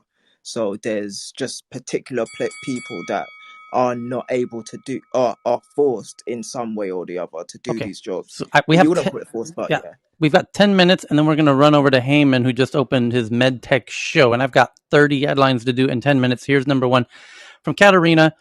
Understanding photon collisions could aid search for physics beyond the something. You'll have to read it on the Tech News Twitter account. Next up, says, buckle up. Cambodian students build a manned drone to aid community. And it's a person sitting on a goddamn drone with propellers. And in Cambodia, they don't take safety so seriously. So I hope that individual's okay in this photo. Inspired at first by a desire to beat the city's notorious traffic, a group of Cambodian students have designed a prototype drone that they hope can aid the community. Next, from Ken, it's from Bloomberg. Robinhood quietly tests crypto wallet. We covered that. And then Jeff G from Reuters. Cambodia bat researchers, two Cambodians back to back. What are the odds of this? Cambodia bat researchers on a mission to track the origin of COVID-19. Researchers are collecting samples from bats in northern Cambodia, which is, you're not that far from southern China at that point. Cambodia, you better be a little careful with this particular research outfit you got going on here. Next one from Tomoko from Japan, that the headline says, will AI take your job? Fear of AI and AI trends for 2021. Amazing statistics about AI taking our jobs and interactions between humans and AI. Original data and trends based on AI, blah, blah, blah. Oh, yeah. So I just sent that one out. And then Shirok sends in this one from Tech Explore. Critics warn of Apple, Google, choke point repression. The global dominance of tech giants serves as a convenient online choke point for authoritarian governments to crack down on dissent or rig elections. They're talking about our friend Big Daddy Vladdy over in Moscow, who just shut down his political rivals app on Google and Apple. And now this blog post is saying critics are warning of Apple Google choke point repression, where if you're an authoritarian, aka Mr. Putin, you can shut down Google and Apple in your country and silence your political opponents. The next one's from Ken about Amazon's AI-powered cameras inside of the delivery vehicles reportedly punish its delivery drivers when they look at the side view mirrors or other cars cut them off, a report says. Amazon drivers have been punished for looking at side mirrors, adjusting the radio, or being cut off in traffic by other people, according to the report from MSN I just sent out. And speaking of Amazon, Poppy sends this one in from... And Tyler, that Yes, story, by the way, that ties directly to what we were discussing I for the bet it last does. 30 minutes Yeah, about independent contractors. I bet it does. So Amazon to unveil latest Echo and Ring devices on September 28th, exactly 1 week from right now. So we will tune in for that live stream.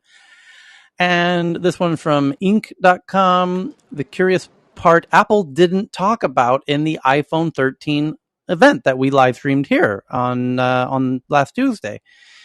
And why it's a big deal. Last year, the event was all about Apple Silicon. This year, it's unclear whether the company can keep up the pace. And it's a fucking great point. They didn't mention Apple Silicon at all in the last event, but hopefully they will in the upcoming event in October, where they're going to talk about they'll have to talk about it in the new MacBooks. So, Tyler, yes, just speaking of live streaming events, there's yes, one from Microsoft tomorrow. I yes, DM'd you that. yes. I'm not sure if people care about Microsoft and Not really. and Windows, but Yeah. just thought I'd share. Okay, so the SEC is investigating Activision Blizzard. We covered that one. SARS-like viruses may jump from animals to people, hundreds of thousands. Study pinpoints Asian regions that could spark the next coronavirus pandemic. Just tweeted that one out. Evan sends in this one, that China seeks to extend critical minerals monopoly with help of the Taliban. The opportunity to seize further control of the world's supply of rare earth metals, particularly lithium, is a determining factor of China cozying up to the Taliban. Yes, we know that. So the next one's also from Evan from the Wall Street Journal. Is live stream shopping the future of retail? Holy shit, what a wild idea.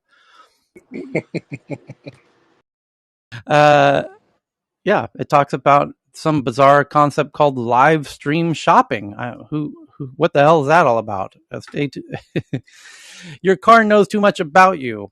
That could be a privacy nightmare. Modern cars collect a ton of data about their drivers, and that's why Didi's going into Nigeria. So next up, Marquez Brownlee did a YouTube video explaining about key features missing from the iPhone 13, including a super fast charger. Like Xiaomi's phones charge in fucking 5 minutes now, top to bottom. iPhones are still lagging behind in that regard, and there was a couple of other interesting missing features that we just tweeted out from that one. And then let me save that one for last. We have a real special one to end with today. Biden administration seeks to lift U.S. refugee cap to 125,000. And Antonio sends in one that IKEA has just unveiled a new $40 wireless charging pad that's designed to work with nearly any desk or table. Lovely. And then Evan sends in one that Edward Snowden warns that ExpressVPN users to ditch the service immediately. ExpressVPN doesn't approve of the spying project, but stands by its employees. Okay. And Antonio sends in this one that DoorDash expands alcohol deliveries to 20 states. And Deutsche Bank has acquired Berlin-based payment service provider called Better Payments. And this is what you're going to start seeing is banks acquiring fintech startups because they don't want to become dead dinosaur fossils. And they need to buy the startups that are going to replace them. Ken sends in this one from MSN that Apple just did something in Russia that made civil liberties advocates furious. Yes, they they kowtowed to Putin because they didn't want their employees in Moscow to get sent to the gulags. So Chris Young sends in, no, we're saving that one. That's the special one. Hold on. Poppy sends in this one from BBC. A probe launched into Afghanistan interpreter data breach. UK's defense secretary orders investigation into a data breach involving the details of dozens of Afghan interpreters. Oh shit, who's hacking the UK to find out who was helping the UK in Afghanistan? Because if that breach gets out and those names get known, they're going to be on a beheading list of some kind. Heaven forbid. So the next one from Poppy, that no one can really say when the chip shortage will end. Here's why. We're not all talking about the same chip shortage. There's all kinds of different chips. The chips in Thailand are for cars. The chips in Taiwan are not. There's all kinds of different chips, and we're assuming there's one type of chip. There's not. There's multiple different chips and multiple different types of shortages, and all end at different times. So the next one's from David Crace about Indonesia's tech giants are battling to bring roadside stalls online as unicorns and startups alike race to digitize millions of small retailers. The shops themselves aren't so sure, these roadside shops, but yeah, they will all come online eventually, or they'll die.